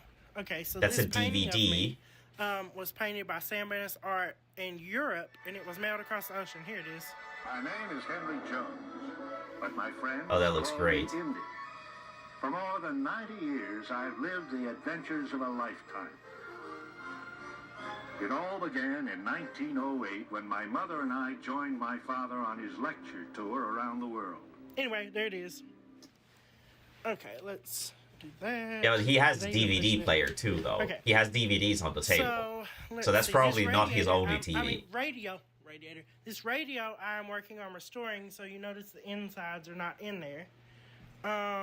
Let's see. Here is one of my. There's coat an electric closets. I have skeletons fucking in my yeah. closet. These are some of my coats. I made this coat right here, and this coat is actually the one that I wear in one of my tintypes and this portrait of me. That's the same coat right there, and that's the same coat right there. Also, I'm making tea, so I'm expecting that kettle to whistle any day now. And also, we need music for this tour, so let me go ahead and turn on some music. So this was given to me by a fan. It is from 1918. It was his grandmother's, and he said he wanted to give it to somebody who would cherish it. So I drove to St. Francisville, Louisiana, and I stayed at the Myrtles Plantation, and I got this while I was on that trip. Anyway, this record was recorded March 20th of 1925. And I'm going to He play is it so now. We'll interested start in on the show. numbers. They mean so much So to him. this is an Edison record. I dislike Edison heavily. So it was recorded with the heel and down method versus laterally. So you have to have a special reproducer to play it. Here is my refrigerator. It's from 1934. Refrigerator is original. It's tear gas, sulfur dioxide. Oh, great. Why do you have your fucking eggs in the fridge, you freak? Here's my ice trays. And what year are they from?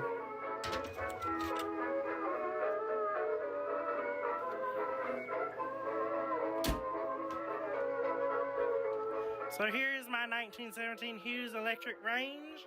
It is on. I'm making tea right now. That seems like a super insane fire hazard. Okay, and now that's ready. You know, I guess I'll turn that off and just have that warm over there. Or I'll Yes, put it on you the are a back burner, pervert. as the saying goes, and I can just keep it warm. If you've ever heard that saying, put it on the back burner, it's because the simmer burner on an old range is in the back. Anyway, there's that, and it's a Hughes electric range. I bought this on Facebook Marketplace for $400, drove to Georgetown, Texas to get it, and I found this on eBay, and it was for sale, and it was from Crockett, Texas. This is from April of 1917, this ad. And then on Amazon, I have found books on the Hughes electric range with recipes. And I found this. They're like For fucking 15 bucks. graded slabs kept in plastic wraps so that they won't Here's get another damaged. tintype of me and my friend Fisher Polydorov. There's me.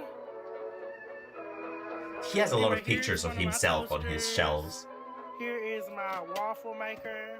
It's a Westinghouse from 1921. Yeah, and definitely not a fire hazard, right? Uh-huh. And then here is a flashlight. It's from 1915. So what's the rule, though? It says You have a ever VCR, ready. but why do you have a flashlight from 1915? You have a DVD player, too. So here's my china. This on the top shelf is all from the 1890s. It's Regis by the Johnson Brothers in England. This is all Theodore Haviland from the 1920s. This is not uranium glass, it is Fenton glass. However, this is uranium glass right here. If I had a black light, I'd show y'all. Here's some of my electrical apparatuses that I was doing some experiments with. Yeah, that doesn't sound like a fire hazard at all. It sounds like a totally fine thing to have in your house. The coil is not massive at all. A fluorescent wirelessly. I'll do that for y'all. Here's a fluorescent. That's not necessarily a good thing, is it? That's not a good thing. You shouldn't be bragging about that. Oh, there's spicy air in this house. Oh, that's great. That's such a good thing. Yeah, look at this, guys. I'm doing science. Fuck.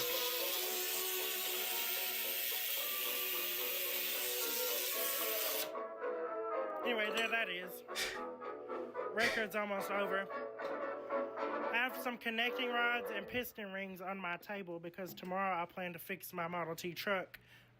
Finally, once and for all. Here's a photo album I bought at an antique store here in town locally, and I'm planning to make it my own.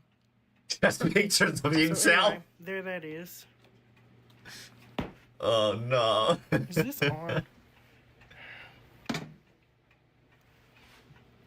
Oh, Let's is turn the it one more time. 1800s technology failing him? Oh no. Okay, let's go into my bedroom. So here is my sewing machine. This dress was given to me by a fan. It was her grandmother's dress. Is that completely see-through This is though? a gossip chair from the 1920s. So back in the 20s, they'd sit there with their telephone there, and they'd put their phone book in there, and they'd sit there and gossip. This is my $18.99 Kimball pump organ. Here's a piece of sheet music advertising for the Durant. That song goes, I want to. Yeah, but can you actually play it though? I want to see if I can. And then these two pieces are from 1913. Is it just for show this or one's from 1919, I believe. can you actually play it And this fan though? is from 1925. It's a General Electric. Let me turn it on. It sounds like a turbine. And it works wonderfully. So over here we have, this is like my guest He has a nightstand smartphone or bed, whatever as you well. call it. This is my guest bed. That's why I have two beds. This is equivalent to my guest bedroom. That is my bed. I sleep at the head of the house. Oh, Yes, and it here's is the a cursed reproduction puppet Annabelle room. doll. Amazing. But this is my guest nightstand, basically.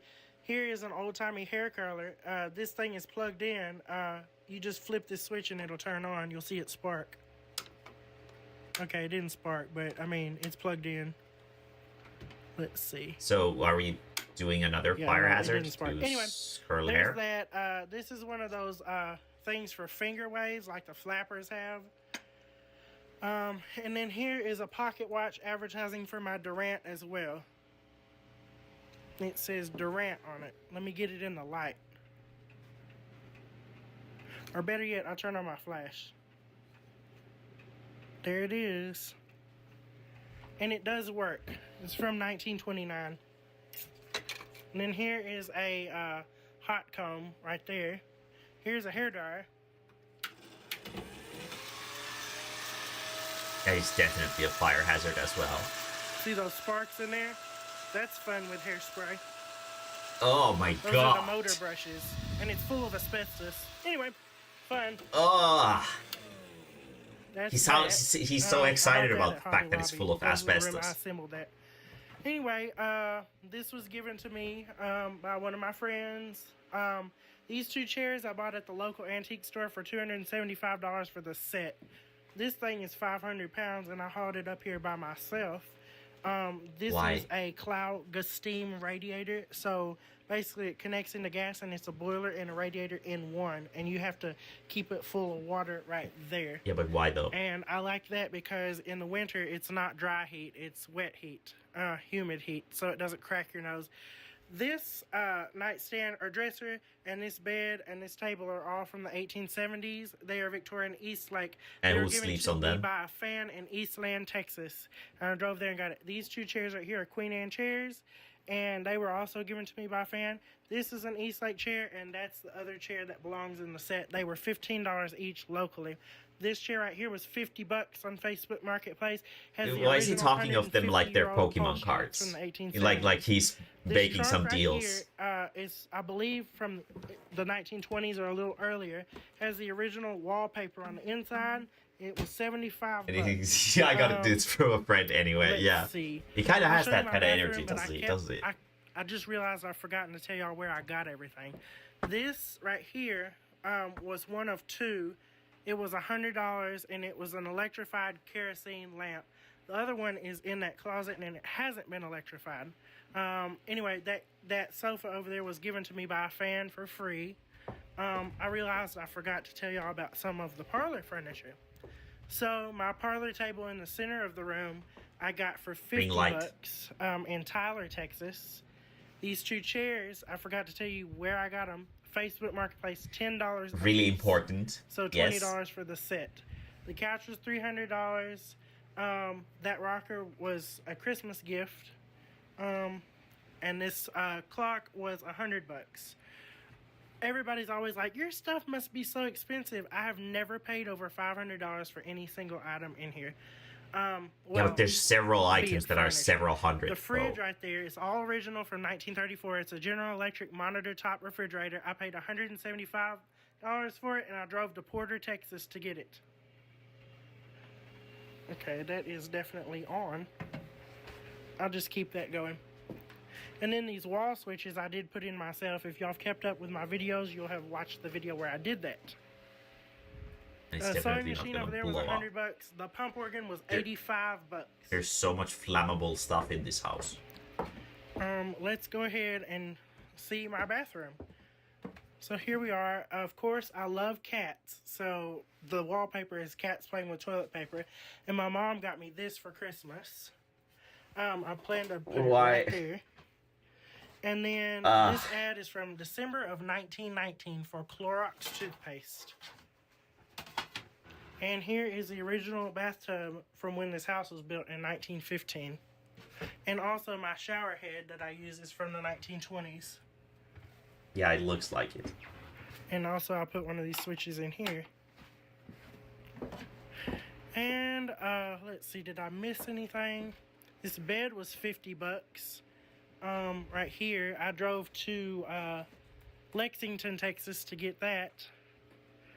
When I drove there, I also picked up this little water cooler right here. I think that was $50 But you as have well. you have a sink right next to it, though. Here's my vacuum cleaner. I paid $120 for it, and then this fire extinguisher. I don't remember how much I paid for that. I've had that That's forever. probably I don't gonna even blow up, remember where too. I got it. And yeah, that's it. That radio was about $150. I gotta fix it. And that table over there was my grandma's dad's table. But yeah, that's it. Oh, and that light fixture came from my old treehouse, the haunted house. He keeps interrupting himself by like, oh, And and this then light there's fixture this. I bought on eBay. I think it was like $150, something like that. The wallpaper in here is actually fabric. I put it up because fabric is cheaper than wallpaper, and it's temporary because I rent this space, so I stapled it up to the shiplap.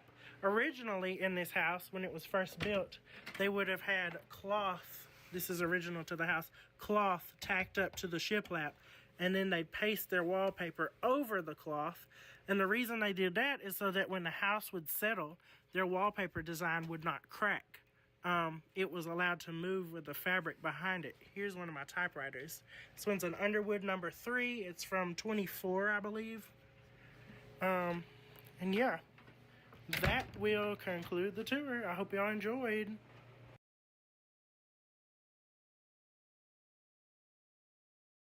The fuck even was that? Oh fuck! That was such a tism movie that, like, you know, he seemed happy about it. Good for him. I have no idea what the fuck that was all about. Also, air conditioner, fake fan, VCR, fake fan, DVD, fake fan. Not the complete set. That was fucking weird, though. That was, like, probably one of the weirdest videos I've ever watched on this fucking channel. Like, holy goddamn shit. But, we have this fucking nightmare here that I'm kind of terrified of.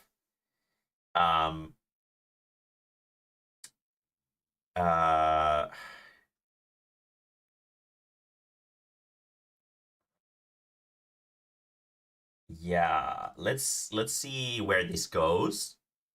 Do you like puppies and kittens? I like virginity and violence. That was aggressive. I recently had little salty, these sort of cookies, I guess, is what they would, like, something like that, and then cheese on top. So good. So good. My stomach was so upset after it, but so good.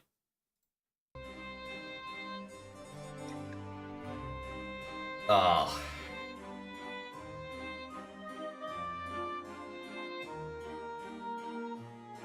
No, you're supposed to eat it with the cookies.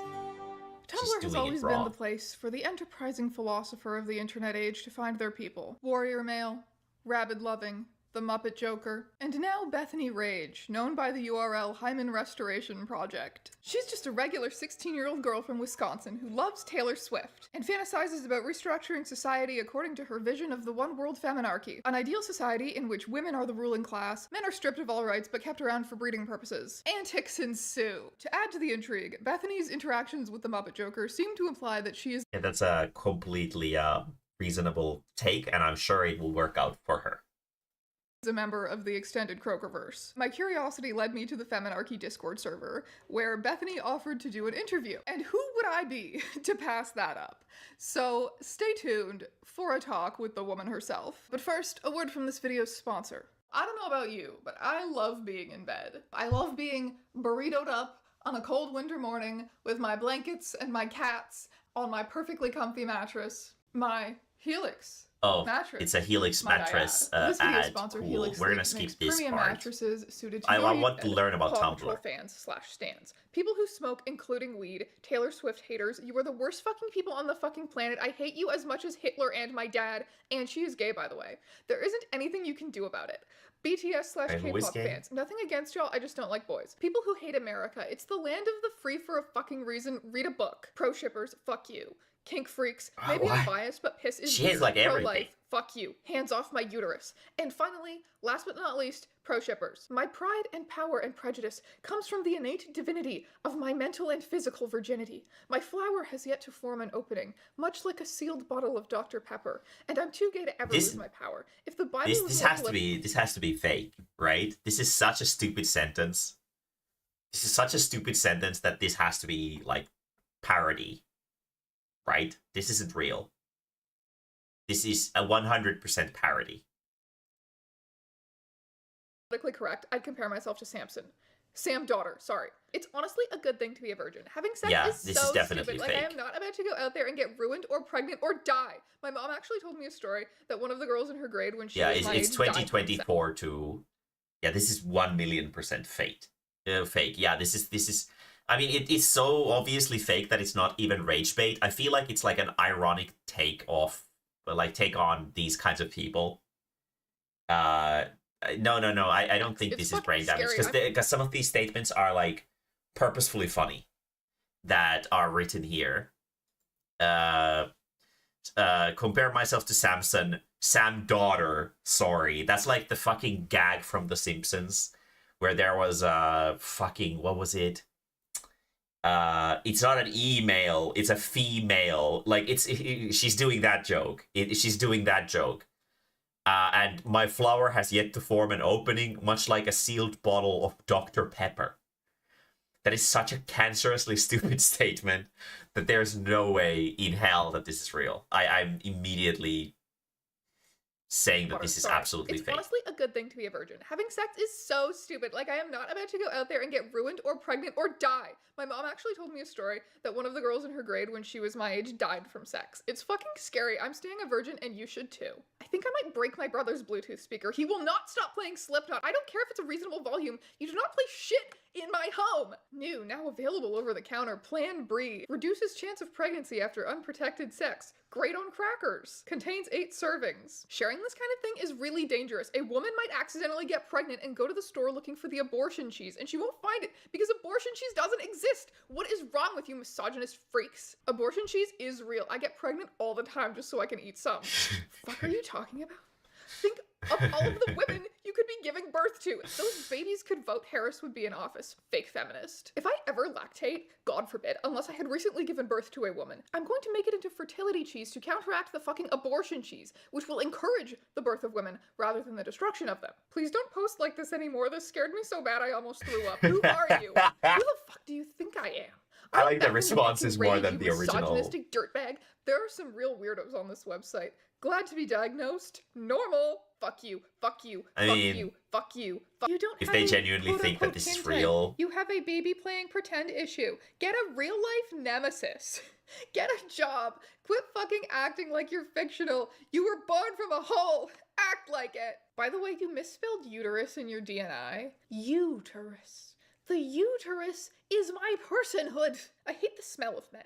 The way they sweat when they play basketball, the way sweat drips off of them in stinky globlets. It makes me sick to imagine the scent of their sweaty bodies after playing basketball. Why specifically if pro-shippers basketball? and anti-shippers are both in your DNI, then who is allowed to interact? The enlightened, the exalted, the lovers, the women, and me. You perplex me, Bethany. Then Yeah, grow a this is- fucking brain. Yeah, this is Opinions on 1,000,000% fake. The replies are funny though, so we can keep this going for a little bit. But not super long. women's suffrage. I don't think women should suffer. As women, we shall never suffer again under the feminarchy. I would never be caught dead writing fanfic. I have better things to do than waste time.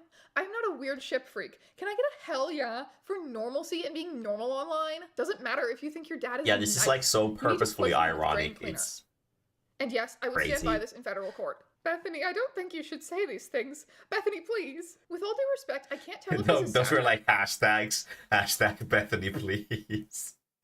Very good. Or not, I totally get having a DNI, but also at this point, you're just eliminating 90% of users from interacting. Also, most of Tumblr is about celebrating fandom. I mean, this idiot is like, why do you care? Like, the people who reply to this shit, they're fucking stupid. Like, this person is like, with all due respect, I can't tell if this is satire or not. I totally get having a DNI, but also at this point, you're just eliminating 90. Why do you care? Why do you care? What the fuck does it matter to you?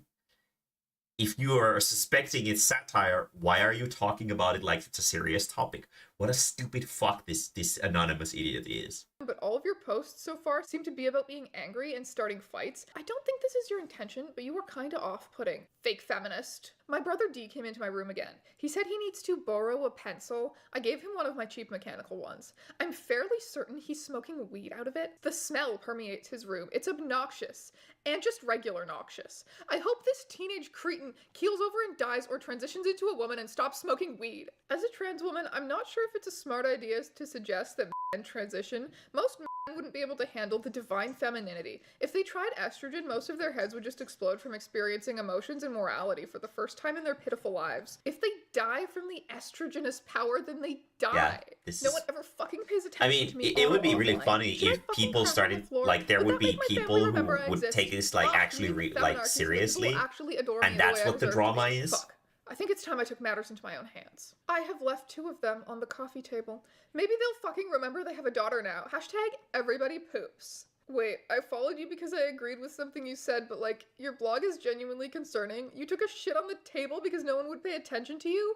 Why didn't you, like, start a conversation? My family doesn't know shit, and they don't pay attention. Yeah, no, I feel like these replies are like either fake, or the people who make replies like this are like some of the lowest fucking room temperature IQ morons in the fucking universe. Like, this is so obviously bait and like just satire that, like, we should take it so seriously. If it's a reply in like satire, absolutely go for it. Very good. But like, Make them listen somehow. fuck. You are so interesting. May I ask, is there a reason you're so quick to anger? Because people are quicker to be stupid. Immature children like you are the True. reason actual change doesn't happen and we're falling into fascism. Excuse me?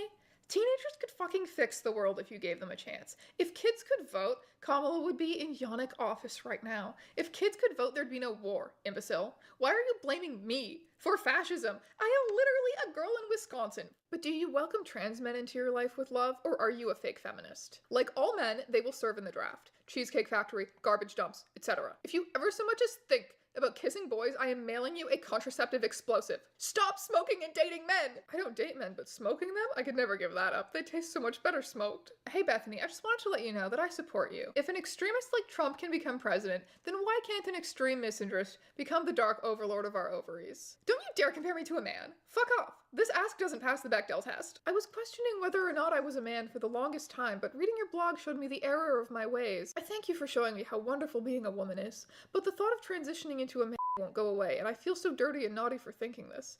I think I need a strong woman to spank me to correct my behavior or something. Braving your transition, even if it means working at the Cheesecake Factory, makes you much more of a hero in my eyes than being a coward and not transitioning, even if you're FTM. Tumblr, in its hubris, has elected to show me TERF posts, because I tag my shit with feminism sometimes. TERFs fuck off. You scum-sucking maggots should be draping my fucking molars in a cannibalistic sacrifice to Moloch. Consider blowing up and exploding. Okay. You are a disgrace to every woman who has had to fight for her womanhood. Every trans woman I know is more of a woman than you'll ever be. I consider you to be cockroaches. Okay. Trying to be nice would like You to go, inform you girl, that I your guess. DNI makes very clear you're very young. Also, relax, child. I'm not your parent, nor do I want to be, but spewing out directionless anger only tires you out unnecessarily. Breathe, and recall that not everything is a crisis, and most crises are better approached calmly when possible. I'm sorry you're having issues with your dad. Hope that situation works out for you. And remember that what you put on the internet stays public forever. Bye, kid. How about you do something that advances women's rights, asshole, fake feminist, naysayer? You will go to the gulag. You're young, so I'm gonna try and treat you with some patience. Please consider being a bit gentler and kinder to yourself and others. From reading your DNI, you have some pretty intense ideas. I can imagine that making something like this is probably kind of fun. Like it's like throwing a big chunk of bait in the water and seeing what catches onto it. It's like fishing. I think it can probably be like pretty therapeutic. Like I can totally imagine someone getting something out of this. I'm starting to sort of understand the viewpoint of a baiter, I guess, a master baiter. This is like, it's like obviously like, you know, it's not real, but like this kind of shows you the perspective of the baiter, which is pretty fun. It seems pretty fun. Ideas, some of which I agree with, some of which I don't. You also have a lot of anger. This is a blog. It shouldn't be stressful. This is my fucking manifesto, dipshit. The Earth's water cycle is very similar Like to playing, a human like menstrual it's cycle. probably really fun to Imagine play the a shift of character like tectonic this plates, too. i.e. earthquakes. It's almost, is a it sounds system almost of like Mother venting. Earth's period cramps. Stop pretending American cheese is real cheese. It's too jiggly, it smells like feet, and it tastes like gelatin made by the devil. True. If you eat this, you're going in the gulag, unless you're a woman, in which case I am giving you a block of smoked Gouda and telling you to woman the fuck up and eat it. I'm a lesbian, but can I feed the gulag men sometimes? They look sad and probably need soup. Yes, there will be petting zoos. If any sort of government involves taking away human rights, it's called a dictatorship. This would be a flower-tatorship. We are leaving the dick out of it. Unless it's a woman's, which is acceptable. As a 5'3" man, how can I best serve the cause? Willing to put my body on the line to bring your dictatorship to reality. Keep on girl bossing, queen. That basically makes you a rat, so I think I would have you patrol the labyrinthine hallways of my castle. Will trans men get free testosterone in the gulag? Yes, obviously, I'm not a barbarian. How will we stop the women from fucking each other in the feminarchy? I don't see a problem with that. I just value my own chastity, to be honest. My lack of an opening is a point of pride, and I dare not allow any such phallus to break its seal. Unless it was Tay-Tay's. Who are you and where did you come from? Read my fucking blog. I'm from Great Wisconsin, question. fuckstick. Your opinions have no basis in real politic. Pragmatically, men's labor camps will never exist, and neither will female ethno-states. Go read up on the basic principles of civilization. Try John Locke or Mao. Try Taylor and abstinence, freak. Taylor isn't gay though, and has in fact denounced gaylor freaks like you. I denounce your right to oxygen. Fuckstick. Of course you'd be a gaylor. You're so far Fuckstick away is from a reality, you may as well weird be insult. 6 feet underground. The last thing this website needs is another delusional cis woman. Delete your account. Misogynist scum. You're going to the gulag. Come off and on and fight me. You're gonna get stoned to death and not in the fun way. Is that a challenge? Is that a challenge? Dumb little sniveling rat. Come throw a rock at my head. Come throw a rock at my head and see what fucking happens. Hit me with a rock. I might even do it myself if you don't show up. You need to take a chill pill and maybe touch some grass. I'll do you one better. I'll fucking smoke some grass. Only way to even fucking cope with living in this fucking house. This reminds me of my hymen. So pure, no hole, no opening, a perfect virgin, and yet I must open it. I must take its artificial, uncodified pseudo-virginity to appease my own desire for pain relief. This is painful, but so precious. These are A like moment of these are like innocence lost insane in the rants. hypothetical, These are the some immaterial, but insane in rants. real-world consequences. It is a deflowering in theory, rather than in practice. And yet I find it so delightful, so captivating, so demure, so brat. Bethany, baby girl, I don't There think are you know so what a many hymen words is. that I Is your vagina know, but I don't understand them either way. What does it mean to be so brat? Someone please explain. The only context of brat that I understand is pain astrea. That is the brat that I understand. What the fuck does it mean in this context? What is demure? I only know that a hippo is demure. Well, what does it mean in this context? Someone please explain. Sealed for our protection? Yes. For what births from my rotted womb would end the world in a day. Bad news. Bethany, does your school have a sex ed class/unit in health class? I live in rural Wisconsin. What the fuck do you think? I had to teach myself this wealth of knowledge. Do you have BPD? Bethany's perfect dream? Absolutely. Bethany, I want you so bad. No, you don't. No one wants or loves me in any way. Bethany, why did you say that no one should love you? What's that about? I was born to be a weapon against the terrors of masculine evil. I serve no purpose other than this. Is true love not inherently and deeply defiant of the patriarchy? Is being seen in love not a profound act of rebellion? Is allowing yourself to exist in nuance instead of being simply reduced to a blunt weapon not profound Now the rebellion? comments Do are you let getting the into it patriarchy too. take love from you, Bethany? I was not raised with it, and I do not need it. We, your fans, love you, Bethany. Love the feminarchy. I will die as its martyr. Don't talk to me, don't look at me, don't perceive my thoughts upon yours. I am nothing, and I am blood, and I will hurt you and myself. You don't know what I'm thinking. Stupid, stupid, stupid. You think you can tell me to do these things, to talk, to speak my mind because you think it'll help me Like become better? a really What is impressive better? Better simulation of someone Better going is the through like a asylum and the crazy closet and the mental loft and the breakdown. straitjacket. Better is a lie. I don't need to get better. I need to get worse. I hate you. I hate you. I hate you. I hate you. I hate you. Don't talk to me. Don't look at me. Don't. I'm not your daughter. I'm not anything.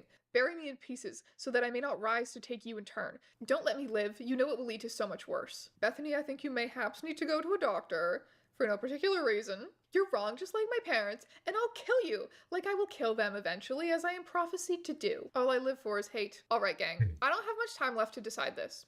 How to deal with this? Seppuku. Running away. Resisting arrest, potentially dying to cops. Go to the psych ward. Don't let them take you alive, Bethany Rage. Fight until the end. Whatever you do, do not do seppuku. Bethany Rage, you are too based and awesome to lose. Sneak your phone into the psych ward, girly pop. I ran away. They won't find me. Police almost found me, hiding in the trash at the park. I smell so bad. But stinking is feminine. Girls do fart and shit. This is good. This is the way. This is the method. I need to get emancipated. That way it'll be an arrest for vague. I don't know if this is a hot take or not, but I don't think anyone should stink. Doesn't matter what your gender is or whatever. Take care of your personal hygiene, please.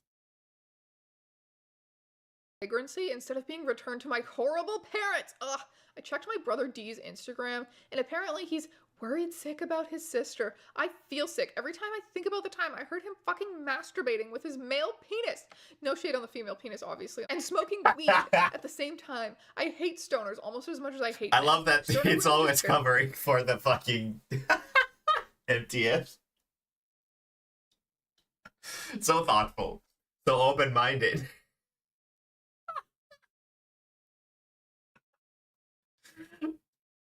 Absolutely disgusting penis. Girl penis is okay though. Fuck. barely get a pass. Better dead than a gooner. Kellogg was onto something, although he approached it as a misogynist zealot rather than a feminist. In my fucking element. We're not even I'm in that eating like fucking a rat. halfway point. How the fuck? Oh, okay, we're gonna skip to the end and see where this goes. Foiled again. A depressing defeat, but make no mistake, I am not the kind of person who gives up easily. Side The- note, the pavement is theming so seems to red, have like changed really, really slightly. red. Management is asking questions. Always remember, folks, do you have a warrant? And your boss can't do shit? Ha! Need some more NO2 after that one. We ball in day trading. NO2 nitrous Who the fuck is oxide Satellite causing chunks Cock? all over my car. At McDonald's, why is there blood all over your car? Heh, yeah, cloudy with a chance at meatballs. I'll let the rain take care of it. I'm calling the police. For what crime? What did you do to that poor animal? It wasn't me. It was a teenage misandrist. Start my car and drive away fast from the liberals. Badass. I do not know if I will be able to post, because I might be getting raptured. I got a vision from God, and she told me I have a place there in her court. Glutton. Gooners, losers, usurpers, traitors, tricksters, ogres, naysayers. This world sucks. I do weed to cope, but it's not even a good solution. Interview? Oh, is it this one? Is this the interview? Because have you ever expected anything more serious from this channel? No, and you shouldn't. I could, but as I said, I had the opportunity to ask the woman herself what was up with all of this. So without further ado, that. Hi, I'm Ivy, aka Bethany Rage, democratically elected president of the Feminarchy. I will be the first trans woman on Earth to get a hymen just so I can break it. Nice. Beyond democratically elected president of the Feminarchy, like, who is she really? She's sort of like if the Mean Girls were the underdog. She's like this rancid bitch. The first thing I came up with was like, what's the blog title that will piss the most people off as soon as they read it? And I'm like, making people virgins again based on an extremely reductive view of virginity. So I'm like, hymen restoration project. That's perfect. Nobody would ever think of restoring a hymen. No sane person would ever want to do that. But that is a thing, though, right? It is. Yes. It is a thing. It is a thing in the like Middle Eastern countries. They have some very questionable doctors who actually do try to do that. It is fucking crazy too. Like, okay, so like what type of person is Hymen Restoration Project? And I'm like, she's like a Swiftie, and she's like 16, and she's chronically online. Like, I have pro shippers and anti shippers in her DNI. I was trying to make like rage bait. Essentially, that's what Bethany started as, and then I realized, oh wait, I can tell a story about this like teenager with alcoholic parents who lives in the middle of nowhere and goes to a Christian private school. There's a lot of excuses that you could make that she's a product of her environment, but then you actually examine her and it's like, no, she has no excuse for acting like this whatsoever. This is entirely her choice. Yeah, Bethany does not have her own autonomy and her parents treat her terribly. It's also Bethany's choice to be an asshole because like her brother who lives in the same house as her does not do those things. She has, like, this bizarre worldview that could easily be described as a kink setting if anyone else was writing it. Like, men have to go to the special boy prison and we can come there and, like, berate them on purpose and they have to, like, serve us forever as, like, manservants. Like, that absolutely sounds like somebody's fetish. But she's like doing this, this is not a kink. You cannot call this a kink. Do not take this in any way as if I would enjoy this. This is the ideal structure for society and nothing else. Yeah, it's like, do not think I take any pleasure in this whatsoever. I don't enjoy anything. I'm chaste. I'm pure. It's like, kind of like when you're in the closet and you're like making excuses for yourself, but you know it's not really true. I was grew up like in Christian homeschooling. So I've seen a lot of insane people. So she's sort of based on like how those people act a little bit. She's also based on some of my like shitty exes who like got all their politics from TikTok. Oh my god. It's also based on my experience a little bit because like I left home after just like constant fighting with my parents and then just like fucked off like way far away. It's like 50% real life, 50%. We're gonna watch the interview because this is like an actually funny idea, is that we have this fucking insane fictitious character that this person has fucking created. Rancid bitch, as it was called. We're gonna watch this interview, then I'm gonna end for today because I have to wake up really early tomorrow to go % chronically online teenager. Is it to the funeral. Somewhat cathartic to like fictionalize those experiences? Someone explain to me, what does this mean? What does this mean? They both of the girls have this on their mouth. What is this? The little fangs? What does that mean? It is pretty cathartic to do that just because, like, I can satirize myself and the dumb shit that I did also. I was skimming through the Feminarchy Discord server a little bit, and I noticed that you described people arguing with Bethany as playing chess with a pigeon. Why do you think that people persist in arguing with her? Because I think it's clear to most people that it's a bit. There's still debate over whether she's real. That's one part of it. I think, like, because I used to be, like, really involved in left Twitter when I was, like, 17. So I have seen... But why is it on the lower lip, though? Is it usually the canines on vampires that are, like, the sharp ones? Ridiculous things people have genuinely taken seriously. I feel like they just do it because they don't want to fucking actually read the post past like the first couple things. They don't want to do the research to see like, is this a bit or not? They're just like, I will see this and uncritically get mad at it. And it's like, that's the exact person I'm making fun of because that's the same thing Bethany does. Like, you can't outmatch her energy. Like, she will argue with you until like you have nothing left. That's what I mean by like playing chess with a pigeon. She's not even playing the same game as you. There are no rules to Bethany Rage, so engaging with her under, like, internet debate rules is never gonna lead anywhere. I think that's what makes it so entertaining as a satire. It's because, like, it's so close to what certain people are actually like, but taken to a level of absurdity. Yeah, I have practice, you know, because I spent all my time on Twitter when I was 17, so I can just instantly respond to something in an incredibly negative way without even thinking about it. Bethany is always on about, like, these very bioessentialist sounding concepts, like the divine hymen and having sex sex with men is corruption and all of these things. Like these things that could unironically come out of a TERF's mouth or a really traditional Catholic person. Like, what do you think makes it interesting to parody that kind of gender essentialism? Because it already makes no sense. So, like, why not just make it make even less sense by being accepting while still doing the gender essentialism? I just turn it into this mindfuck where you can't actually come out with the right answer. Men go to the gulag and women go to the feminarchy. And, like, you could be really shitty and bio-essentialist about that. Like, oh yeah, define this by TERF logic or whatever, but she doesn't do that. She's very accepting, but she doesn't want to budge on throwing men in prison. I had this sort of, like, week or so where there were a lot of trans men specifically messaging me for, like, gender validation, like, please put me in the gulag, I'm a man. It's probably obvious, like, now for people watching this, it's like, oh yeah, Bethany Rage is written by a trans woman, that makes perfect sense based on, like, how she thinks about stuff. It's like, yeah, maybe. I wouldn't trust a cis person to do it. You definitely have to be careful with that sort of rhetoric, and I think the effect of the blog as you've written it is to just, like, drag that sort of stuff down into the dirt. It's like a way of letting people know they're wasting their time arguing about things that do not matter. Oh, it's straw man for my arguments, I must argue with her, and then they just get told that you're going to the fucking gulag, you weird naysayer. I joined Tumblr in, like, 2022. I'm not aware of a lot of the things that have happened, but for some reason I'm just capturing the energy and doing it well. I mean, so I was like a Twitter refugee. Tumblr was really like that in, like, 2014, 2015. Yeah, and that's then, why I was kind of wondering, like, as most soon of as I saw that this was from 2024, I knew that this had to be fake.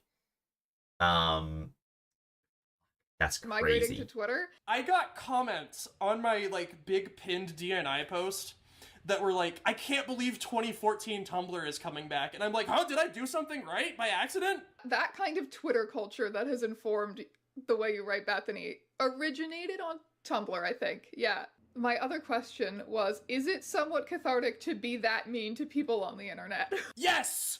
It seems fun. People will have DM'd me on Tumblr. I just write them, like, multiple paragraphs of just, like, insults and threats, and they eat it up like candy. Honestly, it sounds like a lot of fun. Killing this phallus with rocks and hammers. It sounds like a lot of fun, to be honest. Moment Joker is here too. Mizumu. Okay, I think I've had my fill for today. Fuck, that was a fucking cursed video. Okay, I'm glad it was. I'm glad it was a joke, because I'm sure there are people like that, like something like that. Not obviously not to that extreme, but the world is a fucked up place. Anyway, I hope you guys have a good night. I'm gonna go sleep.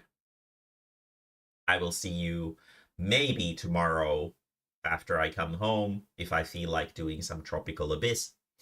But we will see. And I will see you guys maybe tomorrow. Bye.